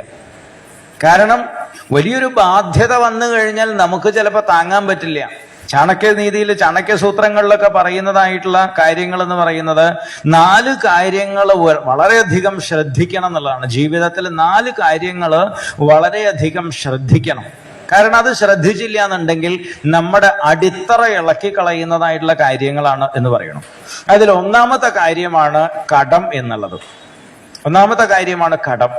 ഈ കടം ഒരിക്കലും നീട്ടിക്കൊണ്ടുപോകരുതെന്നുള്ളതാണ്. കാരണം ഈ കടം പെരുകുന്നത് നമ്മൾ അറിയില്ല. ചെറിയൊരു സാധനം ഉണ്ടാവുള്ളൂ, അതങ്ങനെ ആവട്ടെ ആവട്ടെ ആവട്ടെ എന്ന് പറയുന്നത് ഈ കടം വാങ്ങിക്കുക ശീലമായിട്ടുള്ള ഒരാളുകളുണ്ട് കേട്ടോ. അത് പിന്നെ കുഴപ്പമില്ല. കാരണം അടവിന് ഒരു അടവുണ്ട്. അടവിന് സാധനങ്ങളൊക്കെ എടുക്കില്ലേ, അങ്ങനെ ഒരു പരിപാടി ഉണ്ട്. അതേ ഒരു അടവാക്കി കൊണ്ട് നടക്കുന്ന ആളുകളുണ്ട്. അടവിന് 2 അർത്ഥമുണ്ട്, മനസ്സിലായില്ലേ? ഒന്ന് അടവ് എന്ന് പറയാൻ നമ്മൾ തിരിച്ചടയ്ക്കുന്നത്, രണ്ടാമത്തെ അടവ് എന്ന് പറയാൻ സൂത്രം. കടം വാങ്ങിക്കാൻ കുഴപ്പമില്ല, 2 ദിവസത്തേക്ക് ഒരു തിരിമറിയാണ്, പിന്നെ ഇവനെ 1 മാസത്തേക്ക് മഷിയിട്ട് നോക്കിയാൽ കാണില്ല. അങ്ങനെയുള്ള മിടുക്കന്മാർ നാട്ടിലൊക്കെ ഉണ്ടാവും. അപ്പോ ഈ കടം എന്ന് പറഞ്ഞു കഴിഞ്ഞാൽ അത് നമ്മൾ ഒരിക്കലും വെക്കരുത് എന്നുള്ളതാണ്. കാരണം ഇത് പെരുകി പെരുകി അവസാനം പിന്നെ നമുക്ക് പിടിച്ചാൽ കിട്ടാത്ത രീതിയിൽ വരും. അതുകൊണ്ട് കടങ്ങൾ എന്നുള്ളത് എപ്പോഴും നമ്മൾ വളരെ ശ്രദ്ധയോടുകൂടി കൈകാര്യം ചെയ്യേണ്ടതാണ്. രണ്ടാമത്തതാണ് രോഗങ്ങൾ. കടങ്ങളെ പോലെയാണ് ഈ രോഗം. ചെറിയതായിട്ടുള്ള ചിലപ്പോൾ അസുഖങ്ങൾ വരുന്നു. ഈ അസുഖങ്ങളെ നമ്മൾ കെയർ ചെയ്യാതെ വിടുമ്പോഴാണ് പലപ്പോഴും അത് വലുതായി വലുതായി വലുതായി പിന്നീട് വലിയ അപകടകരമായിട്ടുള്ള അവസ്ഥയിലേക്ക് മാറും. അപ്പൊ തുടക്കത്തിൽ തന്നെ അത് നമുക്ക് ചിലപ്പോൾ ഈ ഇടയ്ക്കിടയ്ക്ക് തലവേദന വരുന്നു, അല്ലെങ്കിൽ കാല് തരിപ്പ് വരുന്നു, കൈ തരിപ്പ് വരുന്നു എന്നുള്ള രീതിയിലൊക്കെ പലപ്പോഴും ഉണ്ടാവാറുണ്ട്. ഇതൊക്കെ പല സിംറ്റംസ് നമുക്ക് കാണിക്കുകയാണ് ചെയ്യുന്നത്. ശരീരത്തിൽ എന്തോ ഒരു സിസ്റ്റത്തിനൊരു പ്രശ്നമുണ്ട്, ആ സിസ്റ്റത്തിന്റെ ആ ഒരു പ്രശ്നത്തിന് നമുക്ക് കാണിച്ചു തരികയാണ് ചെയ്യുന്നത്. അപ്പൊ എന്തെങ്കിലും നമ്മുടെ ഒരു അബ്നോർമൽ ആയിട്ട് എന്തെങ്കിലും ഒരു പ്രശ്നം ഉണ്ട് എന്നുണ്ടെങ്കിൽ അതിൽ മടിക്കൊന്നും വേണ്ട, ഡോക്ടറെ അടുത്ത് പോവുക, അത് പരിശോധിക്കുക എന്നുള്ളതാണ്. അപ്പൊ നമുക്ക് ചെറിയതായിട്ടുള്ള രീതിയിൽ നമുക്കതിനെ പരിഹരിക്കാവുന്നതായിട്ടുള്ള പല പ്രശ്നങ്ങളും പല രോഗങ്ങളും നമ്മൾ അതിനെ വേണ്ട രീതിയിൽ കെയർ ചെയ്യാതെ പോയി അവസാനം വല്ലാത്തൊരവസ്ഥയിൽ നമുക്ക് ഒന്നും ചെയ്യാൻ പറ്റാത്ത അവസ്ഥയിലേക്ക് അത് മാറി വരും എന്നുള്ളതാണ്. അപ്പൊ ഒന്നാമത്തതാണ് കടങ്ങള്, രണ്ടാമത്തത് ഇതുപോലെയാണ് രോഗങ്ങൾ എന്നുള്ളത്. മൂന്നാമത്തതാണ് അഗ്നി എന്ന് പറയുന്നത്. അഗ്നി ഇപ്പൊ ഇന്നിപ്പോ അത്ര വലിയ പ്രശ്നമൊന്നുമില്ല, അത് ഇന്നത്തെ കാലത്തിൽ വേറെയാണെന്നുള്ളതാണ്. പണ്ട് ഈ പുല്ലുമേഞ്ഞ വീട്, ഓലപ്പര തുടങ്ങിയിട്ടുള്ളതൊക്കെയാണല്ലോ പണ്ടുണ്ടായിരുന്നത്. ഒരു ചെറിയ തീപ്പൊരി വീടിന്റെ ഒരു മൂലയ്ക്ക് ഇരിക്കുന്നുണ്ടെന്ന് വെക്കാം. പണ്ടൊക്കെ അങ്ങനെ ഉണ്ടായിരുന്നു അല്ലേ? ഈ എലി വിളക്കിന്റെ തിരിയൊക്കെ കൊണ്ടുവയ്ക്കുന്ന പരിപാടിയുണ്ട്. ഇത്രയും വലിയ വീട്ടിലിപ്പോ ഒരു ചെറിയ തീപ്പൊരി ഒരു മൂലയ്ക്ക് ഇരുന്ന എന്താ കുഴപ്പം? വലിയ വീടാണ്, ചെറിയൊരു തീപ്പൊരിയാണ്, പക്ഷെ പറഞ്ഞിട്ട് കാര്യമില്ല. ചിലപ്പോ ആ തീപ്പൊരി മതി ആ വീട് മുഴുവൻ നശിപ്പിക്കാൻ, അല്ലേ? പണ്ട് ഇപ്പൊ ഞങ്ങളുടെ തൊട്ടടുത്ത ആശ്രമത്തിന്റെ, ഞാനന്ന് അവിടെ വന്നിട്ടില്ല, അവിടെ ചേട്ടന്മാര് പറയാറുണ്ട്, പണ്ട് കുറെ വർഷങ്ങൾക്ക് മുമ്പാ വലിയ ഒരു 4 കെട്ട് മാതിരിയുള്ള ഒരു വീടാണ്. പണ്ട് ഓല മേഞ്ഞിട്ടുള്ളതാണ്. വിഷുവിന് പടക്കം പൊട്ടിച്ചു അത്രേ. ഈ പടക്കം വിട്ടുന്ന ഈ വാണം സാധനം ഉണ്ടല്ലോ അല്ലെ, അതിനല്ലേ പറയാം, എന്താണെങ്കിൽ റോക്കറ്റ്, ആ സാധനം. അപ്പൊ രാവിലെ 4 മണിക്കാണ് സംഗതി കത്തിക്ക. രാവിലെ ഇപ്പൊ അതൊന്നുമില്ല. പണ്ട് അല്ലേ നമുക്കറിയാം, രാവിലെ കണ്ണും തിരുമ്പി എണീറ്റ് വന്നിട്ടുണ്ട് ഒരു പടക്കം കത്തിക്കല്. പകുതി ഉറക്കത്തിലുണ്ടാവുക കുട്ടികള്. അപ്പൊ ഓരോന്നൊക്കെ കത്തിച്ചു. എന്ത് സംഭവം എന്ന് വെച്ച് കഴിഞ്ഞാൽ പടക്കം പൊട്ടിക്കേണ്ട ഇതിൽ ഇടയ്ക്ക് ഒരു കുപ്പിയിൽ എന്തോ ഒരു സാധനത്തിന് വെച്ചിട്ട് തീ കൊടുത്തത് എവിടേക്കോ പോയി. അത് പിന്നെ കണ്ടില്ല. ഈ സാധനം നേരെ കറങ്ങി വന്നിട്ട് പെരടെ മോന്തായത്ത് കയറിയിരിക്കുന്നുണ്ടായിരുന്നേ. ഇതൊക്കെ കഴിഞ്ഞ് നോക്കി അവസാനം അന്നത്തെ വിഷുസദ്യ ഉണ്ടായില്ല. കാരണം വീട് മുഴുവൻ കത്തിപ്പോയി എന്നുള്ളതാണ്. ആരും പറഞ്ഞില്ലേ? ഇത് പിന്നെ കാറ്റ് വന്നിട്ട് അങ്ങ് പിടിച്ചു കഴിഞ്ഞാൽ വല്ലതും ചെയ്യാൻ പറ്റും. ഈ ഓലയും ഇതൊക്കെ ആയിട്ടുള്ളതാണ്. ഒരു ചെറിയ സാധനം ഉണ്ടാക്കിയിട്ടുള്ള ഗുലുമാലാണത്. അപ്പൊ ഇതാണ് അഗ്നി എന്ന് പറഞ്ഞു കഴിഞ്ഞാൽ. അതിപ്പോ ഇന്ന് വീട്ടിലാണെങ്കിൽ അത് ഇടയ്ക്കിടയ്ക്ക് ഗ്യാസൊക്കെ ഒന്ന് ചെക്ക് ചെയ്യണം, നല്ലതാണ് അല്ലേ? ഒരു മണം വന്നു എന്ന് പറഞ്ഞിട്ട് കുഴപ്പമൊന്നുമില്ല, അത് പക്ഷെ പ്രശ്നങ്ങൾ ഉണ്ടാക്കും. ഏതൊരു കാര്യമാണെങ്കിലും അതുകൊണ്ടാണ് ഇന്നത്തെ കാലത്ത് ആ അഗ്നി അല്ലെങ്കിൽ വേറെ ഉണ്ട്, ഷോർട്ട് കട്ട് ആണെങ്കിലും ഷോർട്ട് സർക്യൂട്ട് ഉണ്ടാവാം, ബാക്കിയുള്ള പ്രശ്നങ്ങൾ ഉണ്ടാവും. ഇതൊക്കെ നമ്മൾ എപ്പോഴും അലേർട്ടായിട്ട് ഇരിക്കണം എന്നുള്ളതാണ്. 4-മത്തെ കാര്യമാണ് ശത്രുത എന്നുള്ളത്. ഒരാളോടും ശത്രുത നമ്മൾ നീട്ടിക്കൊണ്ടുപോകരുത്. ഈ 4 കാര്യങ്ങളാണ് ചാണക്യൻ വളരെ ഗംഭീരമായിട്ട് പറയണത്. ചിലപ്പോഴൊക്കെ പറയാറുണ്ടല്ലോ അല്ലെ, ഇനിയുണ്ടല്ലോ അങ്ങോട്ട് ഞാൻ കടക്കില്ല അല്ലെ, നീ ഉള്ളിടത്തോളം കാലം ഞാൻ അങ്ങോട്ട് കടക്കില്ല എന്ന് പറയാം. ഈ മൂക്ക് കൂടെ കയറുന്ന കാറ്റ് എപ്പോഴാ നിൽക്കുക എന്ന് പറയാൻ പറ്റില്ലേ. ആരുടെ കൈ കൊണ്ട ഒരു തുള്ളി വെള്ളം കുടിക്കാൻ കിട്ടുക എന്നൊന്നും പറയാൻ പറ്റില്ല. അപ്പൊ അതുകൊണ്ട് വിഷയങ്ങൾ ഉണ്ടാവും. വിഷയങ്ങൾ നമ്മുടെ മനുഷ്യനാണ്, അങ്ങോട്ടും ഇങ്ങോട്ടും പലപ്പോഴും പ്രശ്നങ്ങൾ ഉണ്ടാവും. കാരണം ഇടയ്ക്ക് നമ്മളെ പറയാണ്ട് എൻ്റെ സ്വഭാവം എനിക്കേ പിടിക്കില്ല എന്നുള്ളത് അല്ലേ, ഒക്കെ നമ്മൾ കേമന്മാരാണ്. അപ്പൊ പിന്നെ വേറൊരാളുടെ സ്വഭാവം നമുക്ക് പിടിക്കണമെന്നുണ്ടോ? അപ്പൊ മനുഷ്യരിൽ പ്രശ്നങ്ങൾ ഉണ്ടാവും. പക്ഷെ ആ പ്രശ്നങ്ങൾ നമ്മൾ സോൾവ് ചെയ്യണം. ഇത് ഏറ്റവും കൂടുതൽ വേണ്ടത് എവിടെയെന്ന് വെച്ച് കഴിഞ്ഞാൽ നമ്മുടെ കുടുംബങ്ങൾ തമ്മിലാണ്. കുടുംബങ്ങളുടെ ഇടയിൽ അതിന് വേണ്ടിയിട്ടാണ് ഈ കുടുംബങ്ങളിൽ ഒരു കാരണവരൊക്കെ ഉണ്ടാവും എന്നുള്ളതാണ് അല്ലേ. അങ്ങനെയൊക്കെ ഉണ്ടാവാറുണ്ട്. ഇന്നിപ്പോ അതൊക്കെ കണക്ക് തന്നെയാണ്. എന്നാലും കൂടിയിട്ട് അങ്ങനെ ഉണ്ടാവണം. നമ്മുടെ കുടുംബങ്ങളിൽ എല്ലാവരും അംഗീകരിക്കുന്ന ഒരാളെങ്കിലും ഉണ്ടാവണം എന്നുള്ളതാണ്. ഇത് ചുമ്മാ പറയുന്ന ഒരു സാധനമല്ല. കാരണം ഈ തല്ലിപ്പൊളിയായിട്ട് പോകുന്നത് നമ്മുടെ ഹിന്ദുക്കളാണ് ഏറ്റവും കൂടുതൽ. മദ്യപിക്കുന്ന എല്ലാ വിഭാഗക്കാരും ഉണ്ട് അല്ലേ. ക്രിസ്ത്യൻസ് ആവട്ടെ, മുസ്ലിങ്ങളാവട്ടെ, ഹിന്ദുക്കളാവട്ടെ, മദ്യപിക്കുന്ന എല്ലാവരും ഉണ്ട്. മദ്യപിച്ച് വഴി കിടക്കണ എത്ര മറ്റു മതസ്ഥരെ കാണാൻ സാധിക്കും? ഉണ്ടാവാറുണ്ടോ? ഇല്ല. മദ്യപിച്ച് വീടുകളിൽ മറ്റേ വെട്ടുകത്തിയും കോടാലിയും എടുത്തിട്ട് പുറത്തു ചാടുന്ന എത്ര അന്യമതസ്ഥരെ കാണാൻ സാധിക്കും? ഹിന്ദുക്കളെ കാണാൻ പറ്റുമോ? അങ്ങനെയുള്ള എൻ്റെ കൂടെ വന്നാൽ ഞാൻ കാണിച്ചു തരാം. എന്നിട്ട് എന്താണ് നിങ്ങൾക്ക് അതുകൊണ്ട് കിട്ടാൻ പോണത്? ശരി, നിങ്ങൾക്ക് മദ്യം കഴിക്കണോ, കഴിക്കൂ. ഗുരുദേവൻ എന്താ പറഞ്ഞിട്ടുള്ളത് ഞാൻ പ്രത്യേകിച്ച് പറയേണ്ട ആവശ്യമില്ലല്ലോ. പോട്ടെ, കാലം മാറി. കുടിക്കണമെങ്കിൽ കുടിക്ക്. അപ്പൊ ഞാൻ എൻ്റെ ഒരു കൂട്ടുകാരെന്ന് പറയാൻ പറ്റില്ല കേട്ടോ. അദ്ദേഹം ഈ ഇതിലുള്ള ഒരാളാണ്. ഇപ്പോഴത്തെ ഇൻകം ടാക്സിന്റെ ഇതിലുള്ളതാണ്. ആ ഇതിൽ വർക്ക് ചെയ്യുന്ന ഒരാള്. അപ്പൊ ഇങ്ങനെ അദ്ദേഹത്തോട്ട് തമാശ പറഞ്ഞ സമയത്ത് ഞാൻ പറഞ്ഞു, എന്ത് കാര്യമുണ്ടപ്പ ഇയാൾ ഇത്രയും വലിയ മദ്യമൊക്കെ കുടിച്ചിട്ട് ഇങ്ങനെ വഴിയിൽ ബഹളം വെക്കാനുള്ളൊരു കാര്യം, എന്ത് കാര്യമുണ്ട് ചോദിക്കാം. അപ്പൊ അദ്ദേഹം പറയാം, സ്വാമിജി ആ കാര്യം പറയരുത് കേട്ടോ. ഇന്നിപ്പോ മദ്യം കുടിക്കുക എന്ന് പറഞ്ഞാൽ അവൻ നിസ്സാരക്കാരനല്ല, കാശുള്ളവനാണ് അല്ലേ. അത്യാവശ്യം ഒരു 800 രൂപയ്ക്ക് മീതെയാവും ഒരു ബോട്ടിൽ കിട്ടുക എന്നുള്ളതാണ് അല്ലെ. അങ്ങനെയൊക്കെ തന്നെയല്ലേ അതിന്റെ നിലവാരം. മിണ്ടില്ല അല്ലെ, മിണ്ടിയ പ്രശ്നമാണല്ലോ. ബോട്ടെ ഏകദേശം ആ ഒരു വിലയൊക്കെ വരും. 500 രൂപയ്ക്ക് മീതെയാവും എന്നുള്ളതാണ്. അപ്പൊ ആള് ചോദിച്ചേ, എന്റെ സ്വാമിയാരെ ഇത്രയും കാശൊക്കെ കൊടുത്ത് ഈ സാധനം അകത്താക്കിയ പിന്നെ 4 പേര് അറിഞ്ഞില്ലെങ്കിൽ പിന്നെ എന്തെന്നാ പിന്നെ ഇത് കുടിക്കേണ്ട കാര്യമുണ്ടോ? കഞ്ഞിവെള്ളം പോയി കുടിച്ചാ പോരെന്ന് ചോദിക്കണത്. ഇത്രയും വിലയുള്ള സാധനം വാങ്ങി കുടിച്ചു കഴിഞ്ഞാൽ ഞാനത് കുടിച്ചിട്ടുണ്ടെന്നുള്ളത് 4 പേര് അറിയണ്ട. അതിനാണ് ഈ പുറത്ത് വന്നിട്ട് കോലാഹലം കാണിക്കണമെന്ന് പറയണത്. ഇത്രയേ ഉള്ളൂ. അപ്പോ അങ്ങനെയല്ല, നമ്മളൊന്ന് ആലോചിക്കുക. മദ്യം കഴിക്കണമെങ്കിൽ കഴിച്ചോളൂ. വല്ലപ്പോഴും ഒരു ലേശം അവരവരുടെ ആവശ്യത്തിന് കുറച്ചൊക്കെ കഴിക്കാം. പക്ഷേ ഈ മാതിരി സ്വന്തം കുടുംബത്തിന്റെ സ്വസ്ഥത നശിപ്പിക്കുന്ന, സ്വന്തം ആരോഗ്യം നശിപ്പിക്കുന്നതായിട്ടുള്ള രീതിയിൽ പശു ഇതിലും ഡീസൻ്റായിട്ട് കാടിവെള്ളം കുടിക്കാറുണ്ട്. ആ രീതിയിൽ നമ്മളിത് ചെയ്യാന്ന് പറഞ്ഞു കഴിഞ്ഞാൽ എന്താ പിന്നെ നമ്മുടെ അല്ലെ, പല യോഗ്യന്മാരുടെയും മാന്യന്മാരുടെയും ഒക്കെ ചിത്രങ്ങൾ ഇപ്പൊ നമ്മൾ കാണുന്നുണ്ട്. എന്താണ് പത്രങ്ങളിലും മാധ്യമങ്ങളിലൊക്കെ അല്ലെ. അപ്പൊ ആ രീതിയിലായി മാറാണ്ടിരിക്കുക. ഈ മദ്യം എന്നൊക്കെ പറഞ്ഞു കഴിഞ്ഞാൽ നമ്മളെ നശിപ്പിക്കുന്നതാണ്. ഇത് വല്ലാണ്ട് കൂടുതൽ പറയാൻ പറ്റില്ല. കാരണം ഇന്ന് നമ്മുടെ കേരളം പിടിച്ചു നിൽക്കുന്നത് ഇത് തന്നെയാണെന്നുള്ളതാണ്. കേരളത്തിന്റെ വളർച്ചയിലെ പുരോഗമനത്തിന് സംഭാവന ചെയ്യുന്ന ആളുകളാണ് പലരും ഇരിക്കുന്ന യോഗ്യന്മാര്. അതുകൊണ്ട് പിന്നെ കുഴപ്പമില്ല. എന്നാലും പറയുക. അപ്പൊ ഈ രീതിയിൽ നമ്മൾ നമ്മുടെ ജീവിതത്തെ കുറിച്ചൊരു കൺസെപ്റ്റ് ഉണ്ടായിരിക്കുക. അപ്പോ രോഗങ്ങളാവട്ടെ, അഗ്നിയാവട്ടെ, അതുപോലെ തന്നെയാണ് കടം എന്നുള്ളത്. ഇങ്ങനെയുള്ള കാര്യങ്ങളിൽ എപ്പോഴും നമ്മൾ ശ്രദ്ധിക്കണം. നമ്മുടെ ലൈഫിന് നമുക്ക് കൺട്രോൾ ചെയ്യാൻ സാധിക്കണം. നമ്മുടെ കയ്യിൽ അത് കൺട്രോൾ ഉണ്ട്. പക്ഷേ ഒരു പരിധി വിട്ട് ഈ സാധനം പിടുത്തം വിട്ടു കഴിഞ്ഞാൽ പിന്നെ നമുക്ക് കൺട്രോൾ ചെയ്യാൻ സാധിക്കില്ല. അപ്പൊ കുടുംബങ്ങളിലൊക്കെ നേരത്തെ അതാണ് പറഞ്ഞു വന്ന കാര്യം. നമ്മുടെ കുടുംബങ്ങളിലൊക്കെ എന്തെങ്കിലും, അതിനാണ് ഈ കുടുംബ കൂട്ടായ്മ എന്നൊക്കെ പറഞ്ഞിട്ട് ഇന്ന് പലതുണ്ട്. അപ്പൊ ഈ കുടുംബങ്ങളില് ഇടയ്ക്കൊരു കൂട്ടായ്മ ഉണ്ടാവുക. അതുപോലെ തന്നെയാണ് നമ്മുടെ ഈ സമാജത്തിൽ ഉണ്ടാകുന്നതായിട്ടുള്ള, അപ്പൊ നമുക്കൊരു കരയോഗമുണ്ട്. ഈ കരയോഗത്തിന്റെ ഒരാളുണ്ട്, നീ ആരടാ എന്നോട് പറയാൻ, അങ്ങനെയല്ല ഉണ്ടാവേണ്ടതേ. വലിയ മഹാന്മാരായിട്ടുള്ള ആചാര്യന്മാർ ഇതിനെ വിഭാവനം ചെയ്തിട്ടുള്ള അവരുടെ ഒരു കാഴ്ചപ്പാടിനെങ്കിലും നമ്മൾ ബഹുമാനിക്കുക. എങ്ങനെയെങ്കിലും നമ്മളെപ്പോലെയുള്ള മാക്കാന്മാർ നന്നാവട്ടെ എന്ന് വിചാരിച്ചിട്ടാണ് അവരവരുടെ അത്രയും തപസ്സും ത്യാഗമൊക്കെ ചെയ്തിട്ട് ഇങ്ങനെയുള്ള ഓരോ പ്രസ്ഥാനങ്ങൾ ഉണ്ടാക്കിയിട്ടുള്ളത്. അപ്പൊ അതിലുള്ള ഒരു കാര്യങ്ങളുണ്ടെങ്കിൽ പരസ്പരം അത് സഹകരിക്കുക, പരസ്പരം നമ്മൾ തുറന്ന് സംസാരിക്കുക. നമ്മുടെ കുടുംബങ്ങളിൽ പ്രശ്നമില്ലേ, ആ രീതിയിൽ അത് പരസ്പരം വിട്ട് നമ്മൾ ഒരു കൂട്ടായ്മയുടെ കീഴിൽ നിൽക്കുക. കാരണം കൂട്ടായ്മയിലാണ് ശക്തി ഇരിക്കുന്നത്.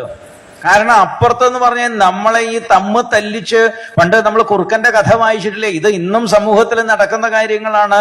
രണ്ട് ആടുകളെ പറഞ്ഞ് പിരികേറ്റിട്ട് അവരെ ഇടികൂടിച്ചിട്ട് അവരുടെ ചോര കുടിക്കുന്ന കുറുക്കന്മാർ അപ്പുറത്തുണ്ട്. പക്ഷെ നമുക്കിത് മനസ്സിലാവുന്നില്ല എന്നുള്ളതാണ്. അപ്പൊ നമ്മുടെ കൂട്ടത്തിൽ ഐക്യത്തോടു കൂടി നിൽക്കുക. ഐക്യത്തിലാണ് നമുക്ക് ഉയർച്ച ഉണ്ടാവുന്നത്, ശക്തി ഉണ്ടാവുന്നത്. ഇതൊക്കെ മനസ്സിലാകണം എന്നുണ്ടെങ്കിൽ അതിനു വേണ്ടിയിട്ടാണ് ഇവിടെ കുട്ടികൾക്കൊക്കെ നമ്മുടെ ഒരു ക്ഷേത്രത്തിനോട് അനുബന്ധമായിട്ട് എന്തെങ്കിലും ഒരു മതപാഠശാലയോ അല്ലെങ്കിൽ അതുപോലെയുള്ള സത്സംഗങ്ങളോ ഉണ്ടായിരിക്കുക. അതൊരു വെറും നേർച്ചയോ വഴിപാടോ ആയിട്ടല്ല. നമ്മൾ അതിനെക്കുറിച്ച് നമുക്ക് മാത്രമേ ഇത് ചിന്തിക്കാൻ സാധിക്കാതിരിക്കുന്നുള്ളൂ. അപ്പൊ ഈ കാര്യങ്ങളൊക്കെ ഇതിനോട് അനുബന്ധമായിട്ട് വരുന്നതാണ്. പറഞ്ഞു വന്നത് ഭഗവാന്റെ ഗൃഹസ്ഥാശ്രമത്തെ കുറിച്ച് പറഞ്ഞപ്പോഴാണ്. അപ്പോ ഭഗവാൻ ഈ കാര്യങ്ങളൊക്കെ അവിടെ ഗൃഹസ്ഥാശ്രമത്തിൽ ചെന്ന സമയത്ത് നാരദൻ കണ്ടത്, ആ കൃഷ്ണന്റെ കുടുംബത്തിൽ എപ്പോഴും സന്തോഷം ഉണ്ടാവണം എന്നുണ്ടെങ്കിൽ, കൃഷ്ണൻ എപ്പോഴും ഒരു പരിഭവം ഒന്നുമില്ലാതെ സന്തോഷവാനായിട്ടാണ് ഏത് വീടുകളിലും കണ്ടത്. ആ സന്തോഷവാനായി ഇരിക്കാനുള്ള റീസൺസ് അവിടെ ഉണ്ടായിരുന്നു എന്നുള്ളതാണ്. നമ്മുടെ വീട്ടിൽ സന്തോഷമില്ലാതിരിക്കുന്നുണ്ടെങ്കിൽ അതിനുള്ള കാരണങ്ങൾ എന്താണ്? എപ്പോഴും മറ്റുള്ളവരുടെ മുകളിൽ ആരോപണങ്ങൾ ഇടുന്നതിന് പകരം സ്വന്തം ഒന്ന് ആലോചിക്കുക, വിലയിരുത്തുക, ഞാൻ ശരിയാണോ എന്നുള്ളത്, എൻ്റെ അടുത്ത് തെറ്റുകൾ ഉണ്ടോ എന്നുള്ളത് നമ്മൾ ആലോചിക്കുക. പിന്നെയാണ് അടുത്ത അധ്യായത്തില് ഭഗവാന്റെ ദിനചര്യയെ കുറിച്ചിട്ട് പറയുന്നുണ്ട്. ബ്രാഹ്മേ മുഹൂർത്തേ ഉത്ഥായ വാര്യുപസ്പൃശ്യ മാധവ. ഭഗവാൻ ബ്രാഹ്മ മുഹൂർത്തത്തിൽ എഴുന്നേൽക്കും എന്നാണ് പറയുന്നത്. ബ്രാഹ്മമുഹൂർത്തം എന്നൊന്നും പറഞ്ഞു കഴിഞ്ഞപ്പോൾ പെട്ടെന്നൊന്നും മനസ്സിലാവും. കോഴി കൂവുമ്പോൾ എണീക്കുക. ഇവിടെയൊക്കെ കോഴി കൂവാറുണ്ടല്ലോ അല്ലേ? ഇപ്പൊ വലിയ കാര്യമൊന്നുമില്ല. ഇപ്പൊ കോഴി കൂവൽ 8 മണി കഴിഞ്ഞിട്ടാ. കാരണം കോഴിക്ക് വിവരം വെച്ചിട്ടുണ്ട്. 5 മണിക്കും 4 മണിക്കൊന്നും കൂവിയ ഒരു മനുഷ്യനും കേൾക്കാൻ പോകുന്നില്ല എന്നുള്ളത് കോഴിക്ക് അറിയാം അല്ലെ? ഏറ്റവും കൂടുതൽ കോഴി കൂവുന്നത് 5:30 ശേഷമേ കൂവാറുള്ളൂ. കാരണം പണ്ടത്തെ കാലൊക്കെ മാറി എന്നുള്ളതാണ്. ഇന്നലെ നമ്മൾ പറഞ്ഞല്ലോ, പൂച്ചയുടെ കഥ പറഞ്ഞപ്പോൾ മനസ്സിലായിട്ടുള്ളതാണ്. അപ്പൊ അതുപോലെ നേരത്തെ എണീക്കുക. ബ്രാഹ്മ മുഹൂർത്തം എന്ന് പറഞ്ഞു കഴിഞ്ഞാൽ ഏകദേശം ഒരു 4 മണിക്ക് ശേഷം, പോട്ടെ 4 മണിയൊന്നും ഇല്ലെങ്കിൽ 5 മണിക്കെങ്കിലും എണീക്കുക. ഏറ്റവും മോശമായിട്ടുള്ളൊരു കാര്യമാണ് 5 മണിക്ക് ശേഷം ഉറങ്ങുന്നത്. പ്രത്യേകിച്ചും കുട്ടികൾ, പഠിക്കുന്ന കുട്ടികൾ ഒരിക്കലും 5 മണിക്ക് ശേഷം കിടന്നുറങ്ങരുത് എന്നുള്ളതാണ്. അത് ഏറ്റവും ചുമ്മാ പറയുന്നതല്ല, ഇതിനെക്കുറിച്ച് ഒരുപാട് പഠനങ്ങൾ നടത്തിയിട്ട് പറയുന്നതാണ്. ശരി, ചിലപ്പോൾ ആളുകൾ ഉണ്ടാവും ഈ നൈറ്റ് ഡ്യൂട്ടി ബാക്കിയുള്ള, അല്ലെങ്കിൽ വൈകുന്നേരം വളരെ നേരം വൈകിട്ട് വീട്ടിൽ വന്ന് കിടന്നുറങ്ങുന്ന ആളുകളുണ്ടാവും. ഇവരോട് ഈ കാര്യം പറഞ്ഞാൽ ഓടിച്ചിട്ട് തല്ലിക്കൊല്ലും അല്ലെ? ആ 12 മണിയായിട്ട് വന്നിട്ട് കിടന്നിട്ട്, സ്വാമിയാർ എവിടുന്ന ഈ വരുന്നത്, ഞങ്ങൾക്ക് ഇവിടെ ഇരുന്നിട്ട് അല്ലെ വൈകുന്നേരം 7 മണിക്ക് ഫുഡ് അടിച്ചിട്ട് നിങ്ങൾക്ക് 4 മണിക്ക് കിടന്നുറങ്ങാം, അല്ലെങ്കിൽ 4 മണിക്ക് എണീക്കാം. ഞങ്ങളെന്ന് പറഞ്ഞു കഴിഞ്ഞാൽ രാവിലെ ജോലിക്ക് പോയിട്ട് ഇങ്ങനെയൊക്കെയാണ്. അപ്പൊ നേരം വൈകി ഉറങ്ങുന്ന ആളുകളെ സംബന്ധിച്ച് വേറെ ഓപ്ഷൻ ഇല്ല.